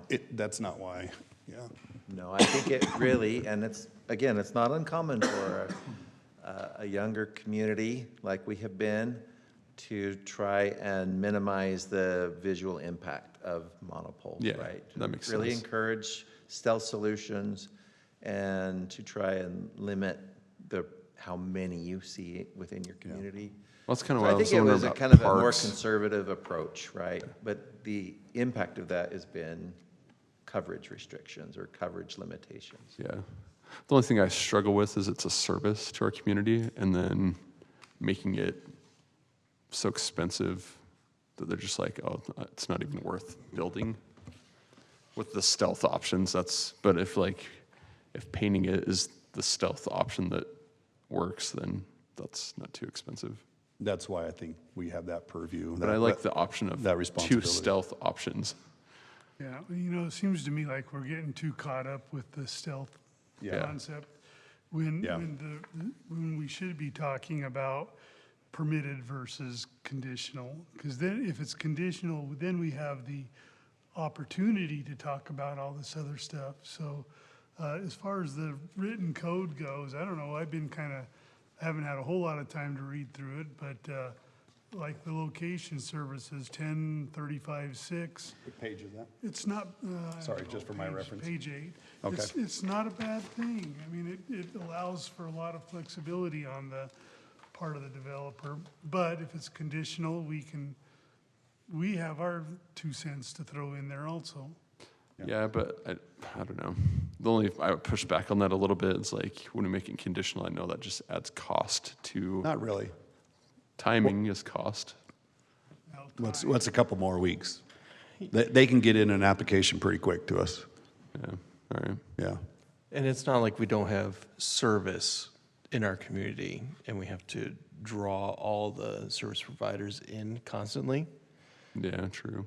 And again, ours isn't cost. We want to make sure that our community is a quality. We have that quality in our community. We don't care about cost, to be quite honest. That's not our purview. that's yeah. city council.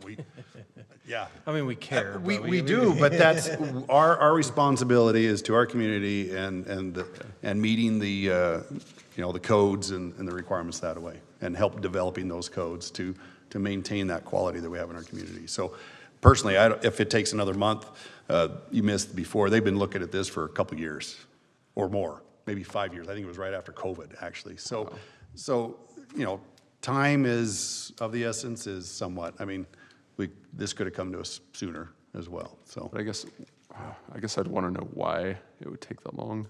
Did he say Part of it why? is just, So it was part of the presentation the last meeting. Yeah. So they started looking at Providence Hall, adding to that tower. Yeah. And so they did a lot of studies of trying to do that, because that's, originally that tower was supposed to have multiple carriers.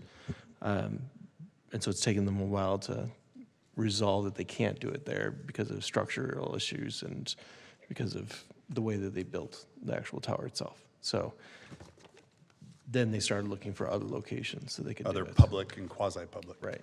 Okay. And that's when they started having some troubles finding those.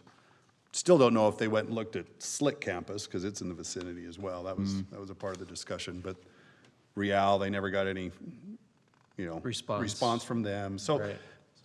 I appreciate the work that they've gone through to try and locate this, and so that's when they found a location that's on a commercial zone, and that's then what Michael was talking about. They were coming before us with that location, but without a code to allow it. Yeah. You know, that's why they then come to us with this amendment. Okay, that So- makes sense. So anyhow, that's a quick and dirty history. Cool, thank on you. how that- Yeah, on how this all came about from the last Yeah, meeting. they went so. through a vetting process. I personally don't have any problem with the location they chose. Yeah. Yeah. It's just, that's not what we're talking about right now. Yeah. Yeah. They're It's the looking to change ordinance. our code. Yeah. Do we want Need to make sure that we're not opening it up to, It's about skipping public input. yeah, exactly. Yeah, we want to make sure there's an opportunity for us. It may not require a hearing or something like that, but public that's, input. yeah, but opportunities for public input and, yeah. Cool, thank Yeah, you. And for our input too. So, yeah, it was a good meeting 2 weeks ago. I'm sorry you missed it. So, yeah. So under the requirement, or under the statement that it says that properties are unavailable or inaccessible within an area, how do they prove that to you? Obviously, there'd have to be a documentation. There's a narrative that they would submit along with the application that would outline what efforts they have made to secure a location, or if it's technically infeasible for some reason. So, yeah, they would have to provide documentation on that. Kind of like they did, right? They did a pretty good job showing the documentation. We reached out to XYZ, and here's the responses we received. Yeah, another question I had is I looked at a bunch of different cities actually to see kind of what their ordinances are and like what their setbacks and such are and their maximum height. And compared to Harriman, we have our height is beyond all the other ones. I think it's, yeah, way higher. So we're at 100 and a lot of them are around 35, 50 for maximum height. So we have maximum height that I'm concerned about, especially if we're not putting in a greater distance between these. That's what I'm worried about. And then also the setbacks, all the cities pretty much have a 200-foot requirement to be away from residential zones. And I know that we're doing it off of height and double, but why is that? It's actually not double, it's only just the height. Just the height to the property line. Yeah, that's one thing that's changing, is they're decreasing the height to just the height of the pole. Because right here it's saying 100% of the height of the facility. Right. Right. To the 100-foot pole. property line. So if it's Okay. a 100-foot pole, it has to be 100 feet away from the Residential lots. residential property line, not the But why structure. are other cities doing 200 feet? Right. That is, That's I would agree with that as well. Okay. So that could be a recommendation as well, that we make that 200% and not 100%. Do we want to do percent or just a minimum of 200 feet? I think, I think you could be restricting potential sites. yeah, by because you making could it go too with the big. lower, if you could go with a 50-foot pole, then they only have to be 100 feet away. Yeah. Type thing, rather than 200 all the time, maybe What I you are understood restricted. though is the shorter the pole, the denser their facilities need to be. Understood, but maybe that is the answer, but. If it's But like I a think 40-foot I think pole, that's then the it's point, though. If 40 feet away. If we limit it to a 200 feet blanket, regardless of height, that could be more Yeah, restrictive. it'll So that's limit- why I think it's a percentage, it I would- like the twice. It would limit obviously, the locations that these could be located, but I don't see that as a bad thing either. Right. Some of those distances you can see is kind of reflecting what we currently have. We didn't have a 200-foot distance Right. separation, right? Right. So yes, they are asking for additional height, but their argument is by having additional height, it'll allow for more co-locators and therefore you'll have fewer monopoles. That's their, approach to this. If we have shorter heights, then they're saying we can expect to have more requests for other sites in the community, right? Because you just can't have as many co-locations. Yeah, and then one of the other ones that was, the one that's, I feel like was pretty generous was Midvale, and their requirement is 1,000 feet away from each other. That's not that far, when you consider, Yeah, but are we requesting 500? Did I see that right?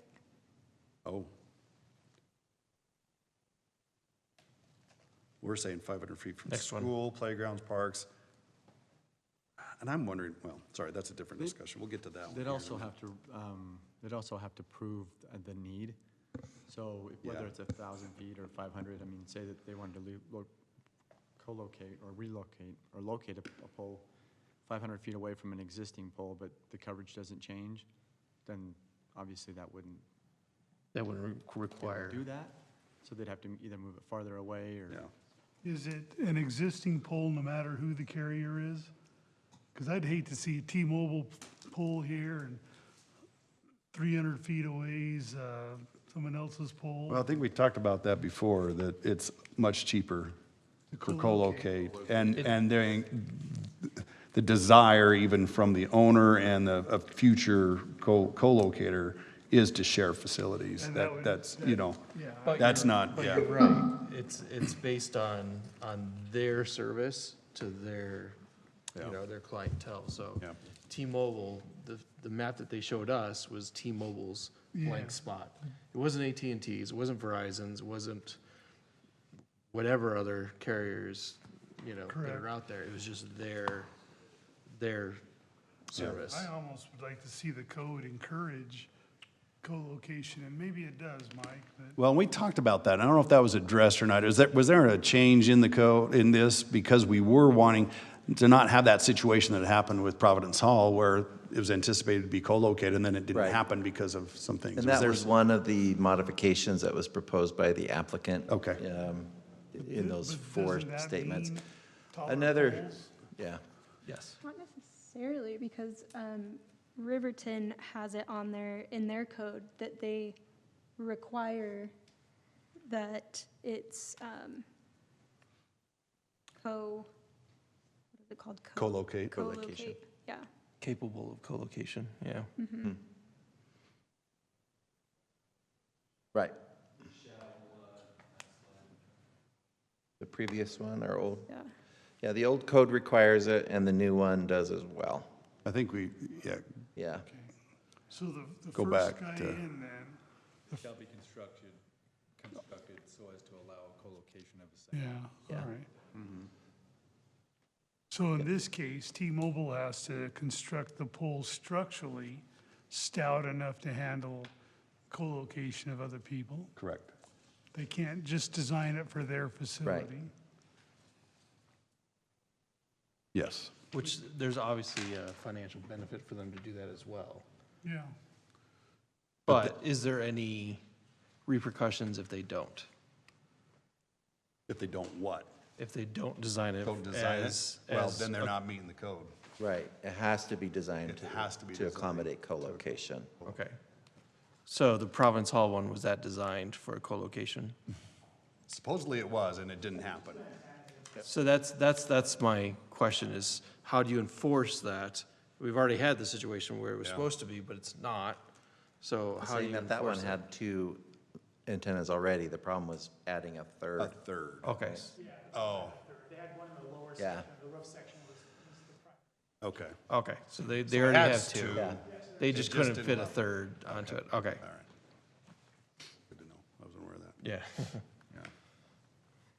So yeah, co-location of a second user, so. So it seems like, unless you want to recommend some changes to the metrics, like maximum height per chance or distance, seems like we're in agreement on 1 through 8.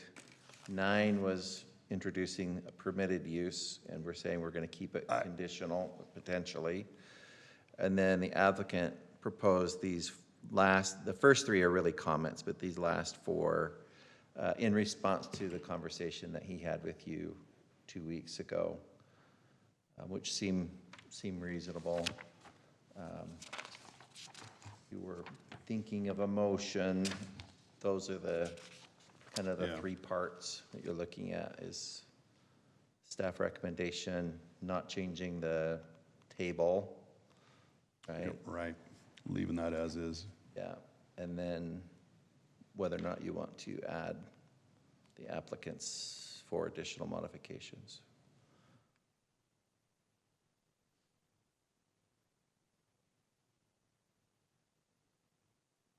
And I guess I don't have any problems with these, but I'm not the one that gets to make a motion. But So these bottom 4 that you just mentioned, that they're the applicant's suggestions, these are just partial kind of things to be Yeah, thrown they into other ones? amend these sections of the code that you have.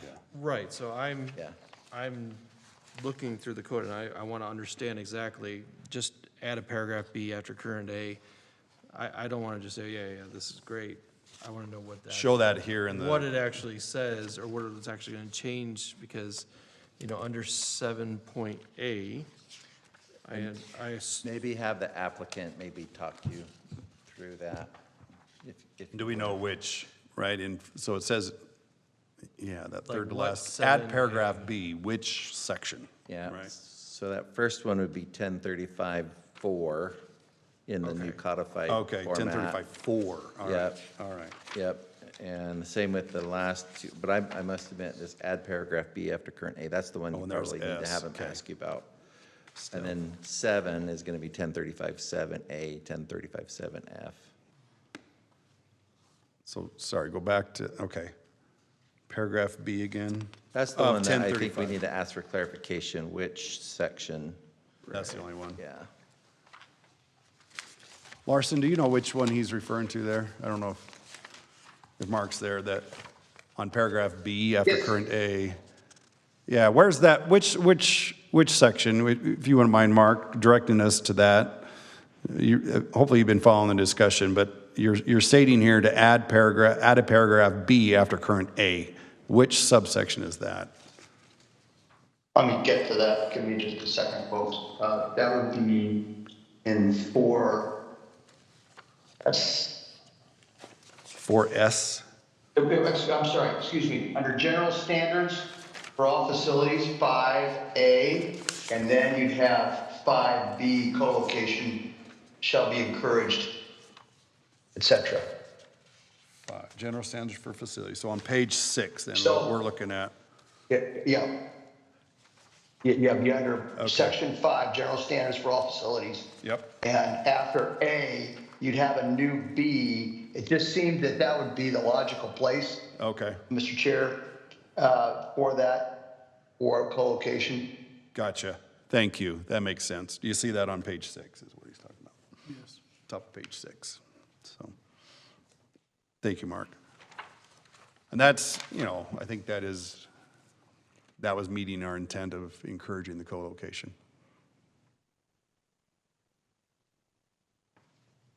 Okay. I have one while we're wrapping this up a little bit. It seems like we're getting there, but on page 8, this would be under 6C3. It talks about sites with minimum separation, sites that are more than 500 feet from a school, playground, and parks.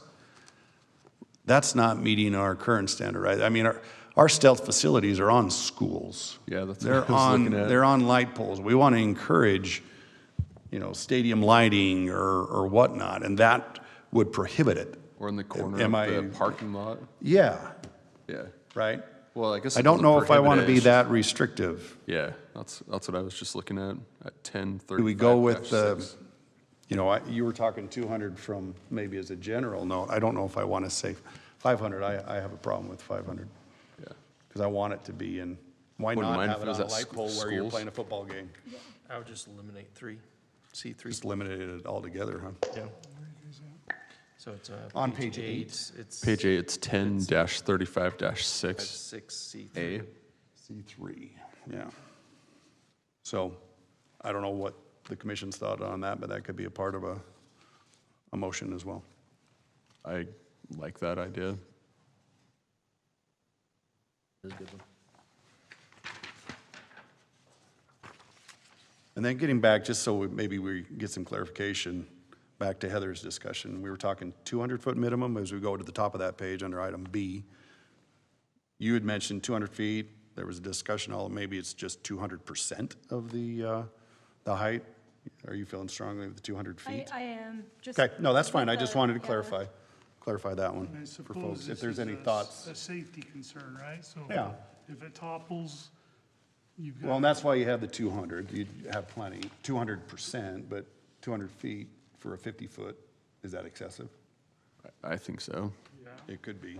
maybe 200% of the height of the pole. Yeah. Heather's saying 200 feet total. That's why I wanted to clarify, I think we because need I'm a hearing minimum. both. Yeah. I'm hearing both, You, so. I would not want this 100 feet from my house. Right, that's If my it's 50 point feet too, tall? is I think it's, even if it's 30 feet tall, I don't want it Yeah. 60 feet It's from gonna my ruin house. my garden. I'm just kidding. Just for, remember, this is in Yeah. non-residential zones that I we're know, talking I know. about, okay? Yeah, there is some non-resident. And again, if we keep it as a conditional, they have to come to us. I mean, it could be allowed, but then we could hear the story as to why they feel like the 200% or the 200, you know, is sufficient. But anyhow, just food for Restrictions thought make there. things more expensive, that's all. Yeah. Yeah, I'm okay with 200%, but I can see the 200-foot situation too. So when Mountain View comes in, with this statement that says no greater than 100 feet away from the roads, Public streets, yep, public roads, yeah. would we not be able to put any cell towers maybe on any of those lights? I don't know if that's Correct. allowed or not. It's not allowed anyway, but. Anyway, okay. Yeah, but you're exactly right, they wouldn't be allowed. We wouldn't want that. We don't want them in there maintaining, I don't think they'd want to even put them in there either.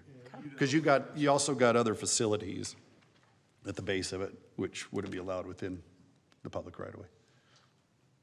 Would those sites be eligible for like a small cell site? So our small cell code is completely separate, and that would address right-of-way development. This is And those are typically. private property, non-residential, yeah. Those are typically stealth anyways, built Yeah. into a light pole or something. Right. But I'm not sure what UDOT's policy would be. City policy would be different, but UDOT policy, I don't know if would allow that or not. So right now, I'm hearing 3 items, right? The maintaining the conditional use, the height, whatever we want to decide there. It's, And then- it has height in here. So, on page 10, Well, I was talking sorry, not height, okay. space, or distance from, Distance, gotcha. distance from a facility. yeah. And then the third was this 500 feet in the school or playground. Those are 3. Was there a 4th? Or was there any more that we wanted to specifically address in the motion? Explain the schools and playgrounds again. Well, we talked about, sorry, paragraph C3 here on page 8. We talked about Eliminate. eliminating that requirement. Eliminate. Eliminating that requirement was one of the Now, discussion points. Once a code is adopted, if a developer comes in and he meets the code, even if it's conditional, do we still have room to discuss? Well, the conditional use standards have to be met, which include mitigation measures. So there is certainly things for you to study and determine whether or not you believe those They've met the impacts have been properly mitigated. Right, they've met the so conditions. Behooves us to nail down the code, because, I mean, if the guy meets it, he meets it. Yeah. Yeah. Which is why, yeah, I agree. That's why I think we're talking about some of these. The stealth may be, still may be a sticking point if we allow paint only as a stealth option. So most of these items I'm good with. You know, you're gonna eliminate the exclusion of schools and such. I guess we haven't really solidified the height restriction. Yeah, there's two thoughts there, 100% or 200 The feet. stealth we haven't pinned down. The current code again on height is 50 feet is allowed, up to 100 with planning commission approval. The proposal is a maximum of 80 is what they're requesting. And I think that's my problem, is the maximum, because there could be instances we can't even think of that would warrant them being taller than that. Greater than 80 feet. You were saying other communities, 30 feet or 50 feet. It's a lot lower. So 80 feet is still generous as compared to That's other. Very generous. Yeah, 65 was the Yeah. highest I saw for any Yeah. of them. And I don't have a problem with the 80 feet. I don't know if we want to go higher. This may be something you might want to ask the applicant on. I don't know if some of the communities that you may have looked at, if they have less terrain or topography. That's the issue too, yeah. I'm kind of wondering if that's where we have some issues. But I guess for me, the 80 feet, I'm fine with because of the terrain and stuff. I'm guessing our terrain would help us. You put a cell tower. No, I know what you're saying, up on the Over in high. the new But area. if you're it's down gonna- below and you're up high, you're not going to be able to, you got to get the height to get to them too, if you're up above it.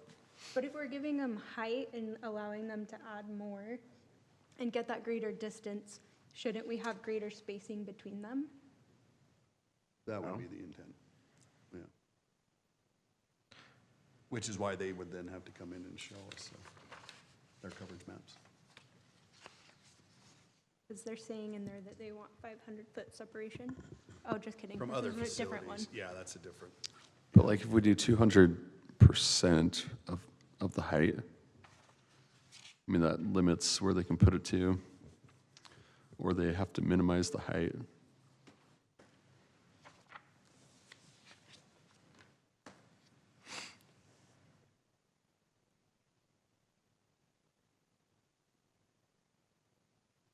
They are saying only 500-foot separation. from- Yeah, am I from reading other- this right? No, you're right.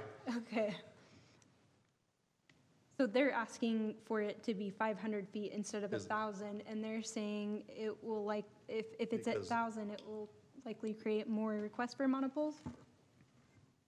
Yeah, but their coverage is a lot greater than 1,000 feet. Well, that's When the they showed point. the map. This is allowing them within 500 feet is what they're saying. We don't want them that close. We don't want them spaced every 500. No, he's saying increased separation distance to 1,000 feet will likely create more requests for monopoles. They want to keep it at 500. Right, we don't want that.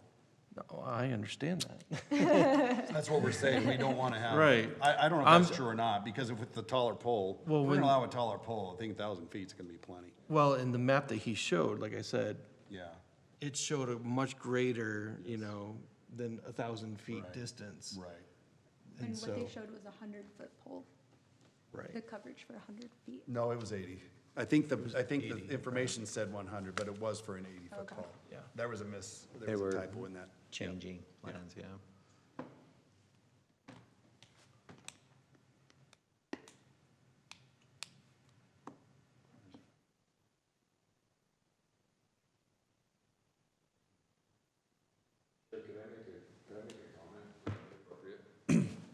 Sure, we'll allow it. While there's a lull in the conversation, while we're pondering. Go ahead. Yeah, if it speeds it up, go ahead. Go ahead. Rock Schucher, representing APC Towers, thank you for the great discussion. And I'm not trying to speed you up, but I'd be happy to at all. I am. This is a Yeah, good go discussion. Two maybe quick comments as it relates to stealth, and as Mark has appropriately presented as he's worked with your outside counsel on this new code. for sure, like under section F, when you guys talk about painting, for example, and adding additional like options, right? Please note that at the end of that introductory sentence to section F, it says stealth elements include but are not limited to the following. And then it goes through 6 or 7 different options. So I think by no means are you limiting yourself to paint for sure, as this is currently proposed. So just a comment there. As it relates to setback, and like a 200-foot. In fact, just by way of information, it sounds like, Commissioner Garcia, you've looked up a few codes, and I wish I had that information at my fingertips right now. I happen to be working on a lot of projects in South Jordan right now, and their max height is 100 feet for monopoles. Just FYI, as your neighboring city. As was discussed a couple of weeks ago, we initially were proposing a 100-foot max height. And kind of through the collaboration between council, we kind of decided that 80 feet would work for us, especially in this location that we're desiring.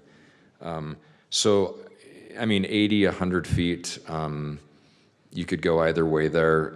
Certainly the most important piece of that is requiring co-location and requiring any new applicant when they come forward to present their case as to why they need, X amount of height. And Chair Powell, you continually refer to the RF coverage maps. That's the burden of proof for the applicant. Right. So that's a good thing, and you've got that in there.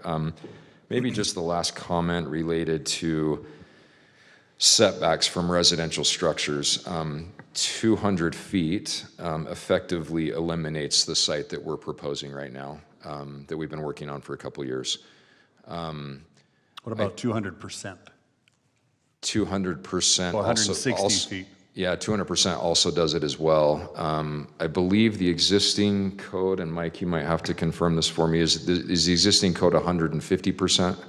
No, the existing, it's 100 feet from a structure, right?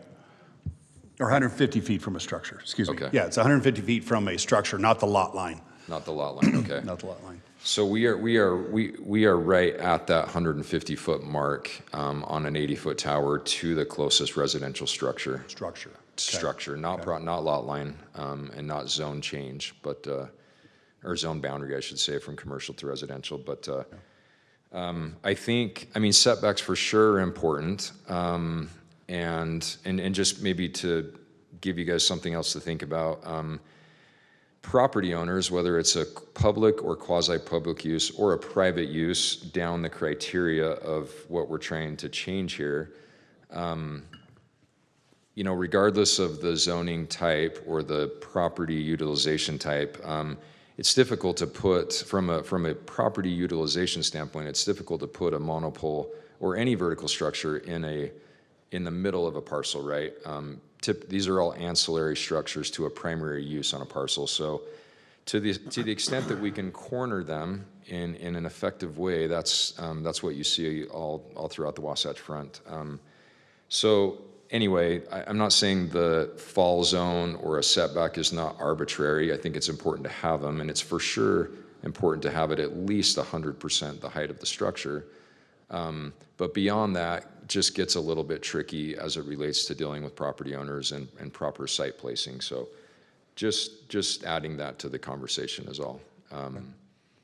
Certainly, these structures are designed not to fall over. They're over-designed, over-engineered. Another comment related to how do we enforce co-location in the future. When we come in with tower engineering and foundation engineering to the building department to get a building permit, we're going to be able to depict and show that a tower is designed not just for 80 feet for T-Mobile at the top, it's going to be for 4 carriers, and you're going to see that loading, or the building department is going to be able to see that. So that's one way to sort of enforce it, is for us to demonstrate it to you. So anyway, that's all I wanted to add. So any questions that you might have that I could help on? So are you seeing, as 100% like height from structure typical? Or is it less than that? I think every jurisdiction, I don't think it should be less than that from your community standpoint. I don't think it can be less than that. And I think it varies across the board from jurisdiction to jurisdiction. I mean, if you're at 150%, that's further, I mean, that's pretty good protection as it relates to placing these sites in corners of parcels, so. Okay. Well, I appreciate what you said. It kind of puts my mind at ease a little bit when he spoke about the loading. They're pre-planned for all these, for the extra weight, the seismic effects, the wind effects, all that. With the factor of safety of, Yeah. on top of that. Yeah. Yeah, exactly. Yeah. And maybe to belabor the point, you've got hurricane season in the southeast, later in the summer into the fall. And for all the crazy stuff that happens, it doesn't fall down typically are cell sites, truly. And they're engineered obviously in a way different environment than we are here. But as long as we're meeting, max wind gusts and the building requirements for the Wasatch Front, then they also don't fall. But anyway, so the setbacks are important, but I just don't want to get into something arbitrary that becomes more difficult to manage down the road for applicants. So Thank you. Appreciate that, Rock. Yeah, in regards to that, as I read that again, it is 100% from the property line, and so then your structure already has certain setbacks as well. Yeah. From that, so maybe 100% is okay. I'm not okay with 100%. From the property line? Yeah. What about a 200% from the structure then? Or are you wanting 200% from a lot line? Or Well, like all these are in the corners of lots. Right? Yeah, If we drive around, they're all in the corner of a lot. Would you be in favor of something less, like 125%? Interesting. I think That has a buffer on it. Yeah. South Jordan setback is 330 feet of a residential zone. Of a residential, and maybe that's That's what we're maybe talking that's about. the, well, We're talking about the residential. We're not talking about other, this doesn't specifically say that, though. This doesn't say residential specifically. well, there I- is a specific residential section. Well, and there may be, but what I'm reading here, I'm looking at the top of page 8. Yeah. But maybe Yeah, it that doesn't wouldn't say. because we do have mixed use. So that actually might block it. Well, again, I think 100% from a lot line. It says residential in line 3 there. From any property line abutting a residential zone, okay. Like, I think what would be safe is, I missed that. I think what would be safe from like a safety perspective is 125% from a residential structure. That's actually Like worst probably case scenario, closer, it can't- that's probably closer than this. Yeah, like worst case scenario, it falls and it can't hit a structure. Well, I think that's why they're saying 100% of the lot line. If it falls, it's going to end up at the lot line, not inside the lot. I just think a lot of these are in the corner of parcels. Right, but Right, so we still don't want them, we still don't, Parcel between that one and the, yeah, we still don't, they may be in a corner, but we don't want them 100%. still 100 feet away. From a structure. Residential, they might hit another structure, but they won't hit a residential. Residential. Yeah, so you're saying from 100% or 125% from a residential structure. Well, yeah, do we want it even less than 100% to a commercial structure? Ooh, but it gets interesting because if we add ADUs. That's why the lot line, yeah. That's why the lot line is probably an important clarification there. I mean, my problem with the lot line, you're pushing the structure further into the parcel. Okay. Yeah, I don't want them falling on another person's property regardless of. Yeah. I just Yeah, don't that's think why that's the- going to happen. But they're two different topics. They're proximity to residential and proximity to a lot line. It's so, you're right. You don't want it falling on anyone else's property. But how feasible is that with these small little lots? Like, for instance, the one that they're proposing is a lot closer than 125% of its height to the commercial buildings that surround it. I was going to ask that question. What is the commercial requirement? Right, this is talking specifically about residential, but is there a commercial requirement? Because there's a safety issue Right. there with commercial, especially a gas pump or Right. something like that, right? You don't Sure. want, I don't know, I just don't, I think structurally they're made not to fall. I think they are, but Everything nothing's is, foolproof. but it still does. But I think, well, that's what I'm saying. If we're 125% away from a residential structure and it falls, it's not going to fall on the structure. Yeah, but it's, Well, anything can fail. but that 125 is still, it could be closer than this 100% from a lot line. I personally like the lot line definition, I think 100% of and I think 100% from the lot line is appropriate, because you're not, you're I'm not. good with yeah. 100. And if my friend wants to jump it to 125, I'm okay with that. Well, we can make a And 100 motion and foot see tall. what's all in it, but Michael, I don't know what is the commercial requirement? Because we're specifically talking residential here, and help me out if it's in there, I apologize. Primary concern has been that separation from residential. Because Residential. it's usually the residential Yeah. kind of element of a community that really is concerned about their impact on Right. their property values, right? Their safety, and so that's why you see that emphasis on residential. It's interesting to note that some of the sites that we currently have approved under our stealth solutions are closer than that to residential. I was just Googling, like, how often do these things fall down? As mentioned, it doesn't appear, it's pretty rare. I mean, if you're designing for every possible, thing that can go wrong, that would really be very limiting. Apparently, there was one that was built in 2005 that fell over in Rhode Island, I think last year. But it's just not a very common, thing that Think about happens. all the cell towers, and there's one reported. Well, that's a lot of land. if you Without a go tornado 100% or something. radius on requiring them to, that's cumbersome. Yeah. To have to purchase that much land. Yeah. Mm-hmm. They do it for radio towers. Different structures, radio towers have anchors on them, guy lines. And taller, typically. Let me ask this. 500 foot. Yeah. Let me ask a quick question of the group. Would this be as much of a discussion if it was conditional use? Or is it just because he's asking for permitted use that we're discussing it so much? I think it's a good question.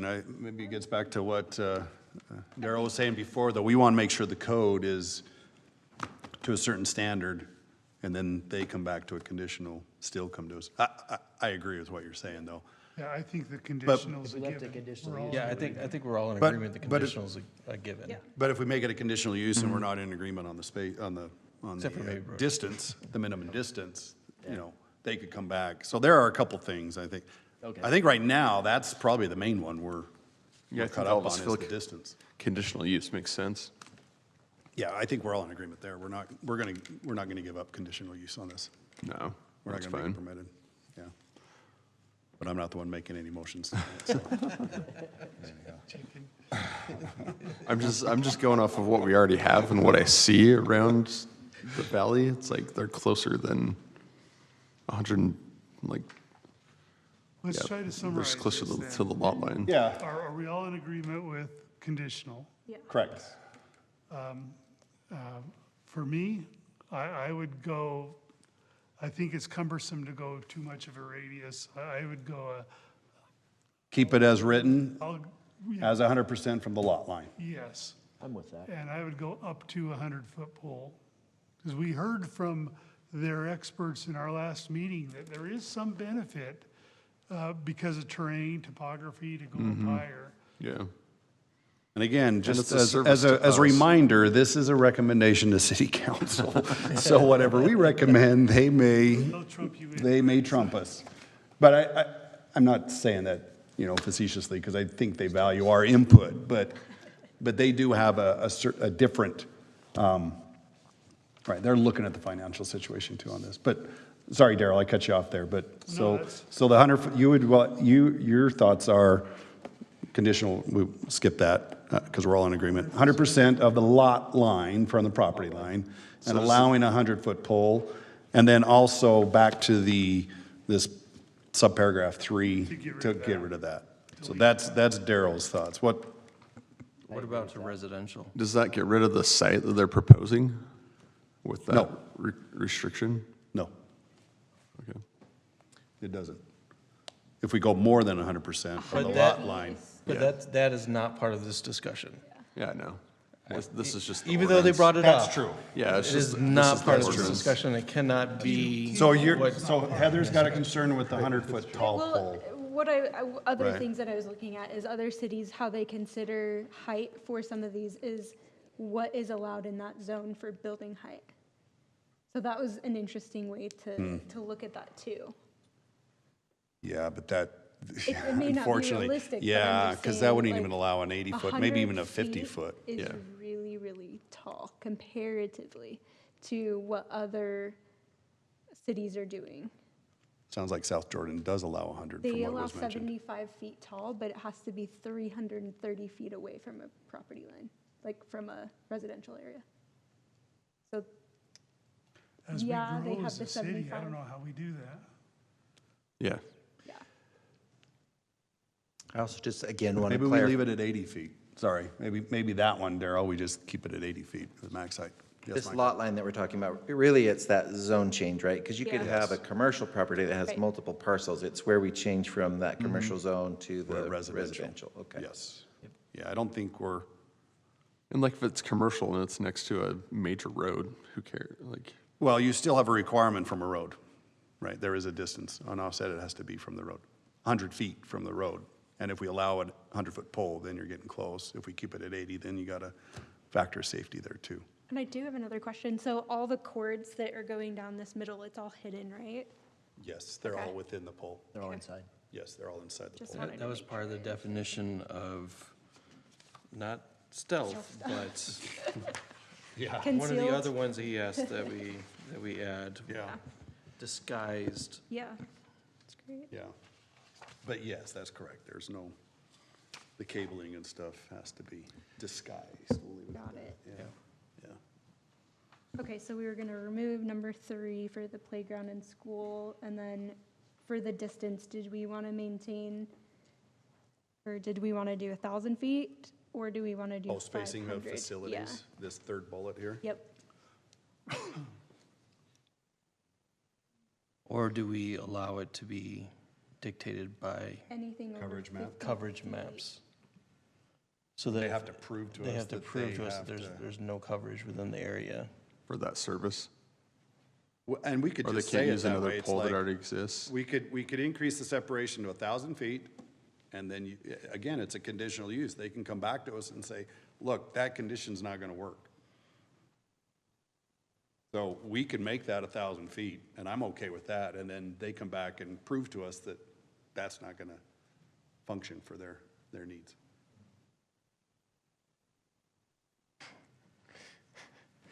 If they can't make coverage in 500 feet, then. No, we're saying 1,000, we're gonna No, I know, but if they're 1,000 feet apart. Yeah. They're saying they can only make a 500 Oh, foot gotcha. Yes, the radius of overlap of it. coverage. Yeah, correct. They'll bring in their RF map and prove it to us. I mean, that's just because they're different That's why service maybe that one, providers. we also make it 1,000 feet. I'm okay with that.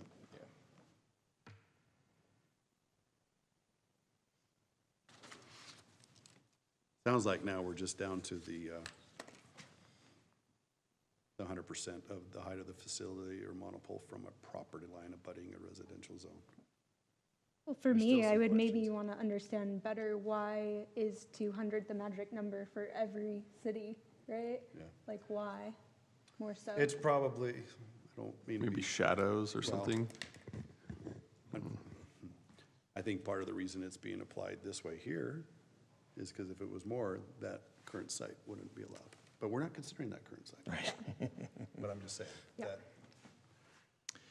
Is that something you'd like to ask the applicant? Okay. No, I think we know the answer. I think that is the Okay. answer, because the comment was made that if it's more than that, the current, their desired site wouldn't location work. wouldn't work. Right. So. But that being said, I don't have a problem with 100% from from the lot line, because you're gonna have additional offsets to the structures, including ADUs as well. Yeah. Okay, I so. don't- But again, it's conditional. Right, and so let's think that through. So if the tower is 80 feet tall. Yep.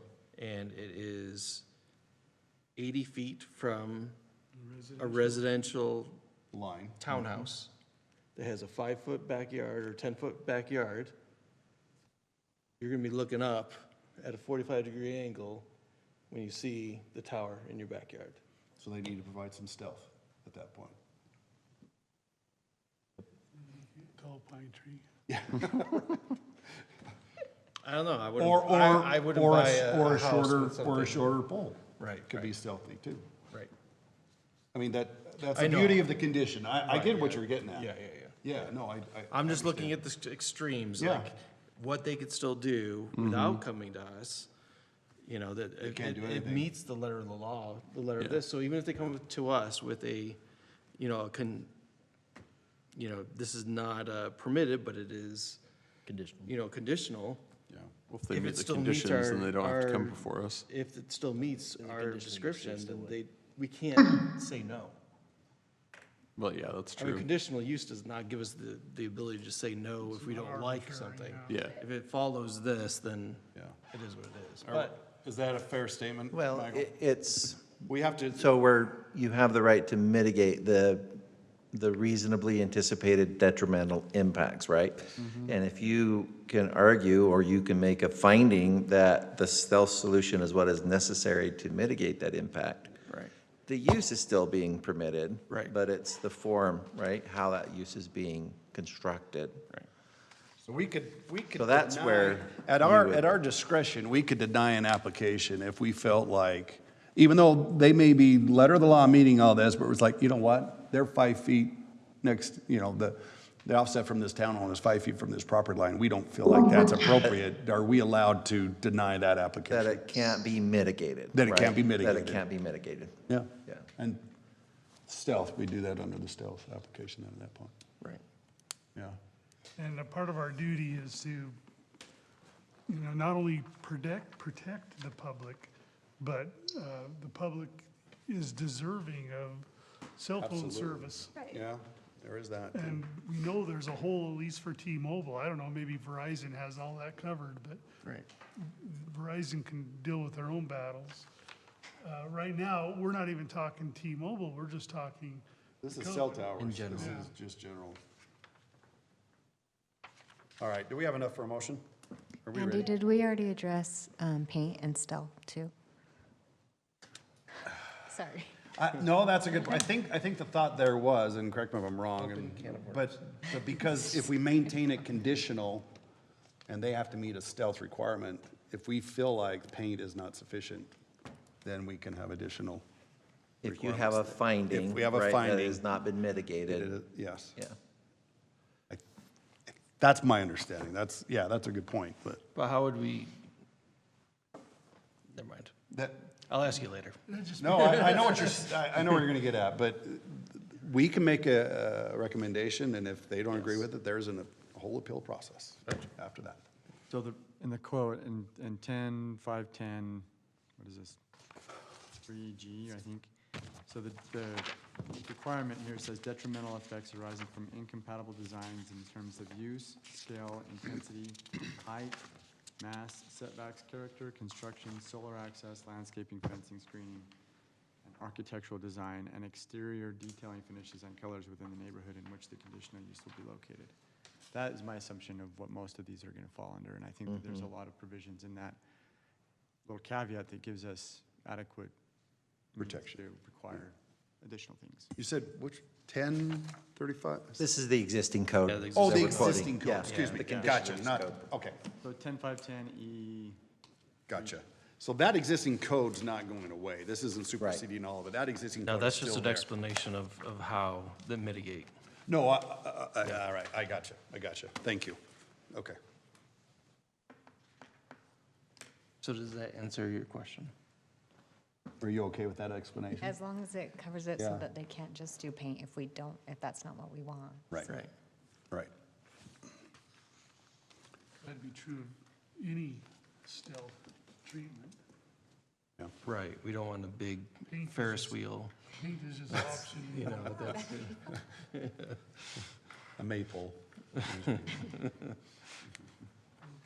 should we do this, everyone? You ready? Go for it. I can say no. Daryl, you ready? Help me out here. I'll make recommend, You want me to do it?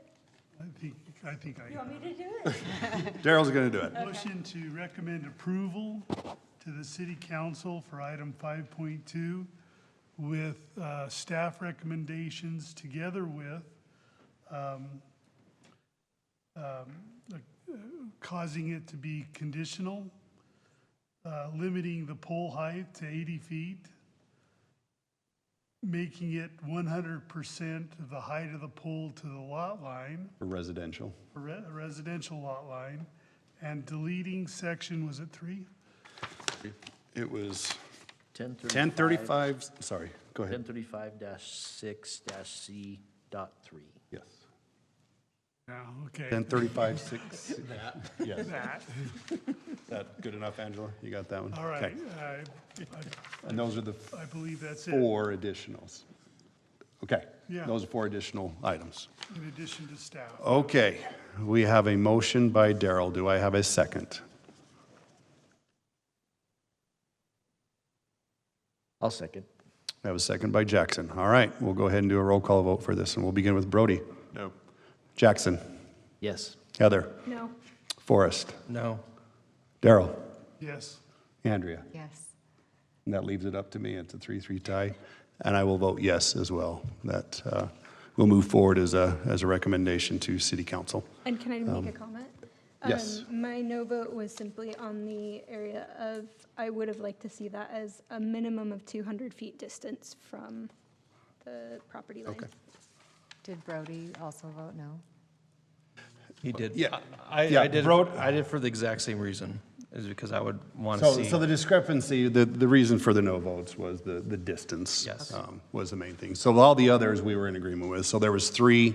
So Brody, Heather, and Forrest all voted no. And you would, all because of the 200? All because of the 200, Okay. the 100% From to a lot resident- line, the from way a he- residential yeah, lot line. yeah. They would have recommended the 200-foot. Well, I would do differently than that. Mine was Okay. more, if the height's lower, then the distance is shorter. Not just like a hard number, so. So you would prefer an equal to, minimum right? distance. Equal to the Yeah. height of the pole would be the, To the structure Distance. or to, I mean, even lot line, if it was like, 40 feet, then it's 40 feet from the structure or lot line. okay. Well, and clarification that's, is that's, helpful. that's the clarification that Yeah. they said 100 feet, or 100% to residential lot line. Not to lot line, but to residential. right? Yeah. So I, commercial's yeah, I fine. definitely don't agree with that. You would have preferred, I think, What would have been I think it your- has to just be make- 100% to lot line, regardless if it's regardless of whether it's residential residential or Gotcha. commercial, and then from residential, 200 feet minimum. That's your. That would have That been is your my thoughts. preferences. I know it's done, but I I just can't see how you can encumber a commercial piece of property by a 200% radius. Yeah. Well, It's not a we're in 200%. item 6 right now, but yeah. 200% to, or Trying to get 200 it going. feet to residential. Yeah, Radius. Yeah. not radius, 200 So feet. we're in to comments? residential. It's radius. It's, it's, I guess, yeah. so we're in the middle of item 6, which is the chair and commission comments, so I appreciate this, so. Any other comments? No, good discussion, I appreciate it. I'm glad we came to pretty much a good consensus. There was only the one that, and I appreciate the discussion, so kudos. And thank you to the applicants as well. Hopefully it was beneficial too for you. So for the most part, I think we're there. So anyhow, yeah. All right, future meetings. So next week, because of the 24th holiday, there's no city council meeting. And we canceled the joint meeting on the following Wednesday. So the next city meeting is our next planning commission meeting in 3 weeks, which is August 6th. And then the following week after that, August 13th, is the next city council meeting. I will entertain a motion to adjourn. So moved. A motion by Forrest, second by Heather. All in favor? Aye. Thank you. got their emails about Lagoon Day. Yeah. Right? I don't know, probably, yeah, I probably did. It's, Okay. I haven't looked at my personal email. I think it came through on that I one. think I'll be at Lagoon Day, but Okay. I will not be here April, or August 6th. Oh, man. Where In at? fact, I've been, Oh, nice. What part? we've got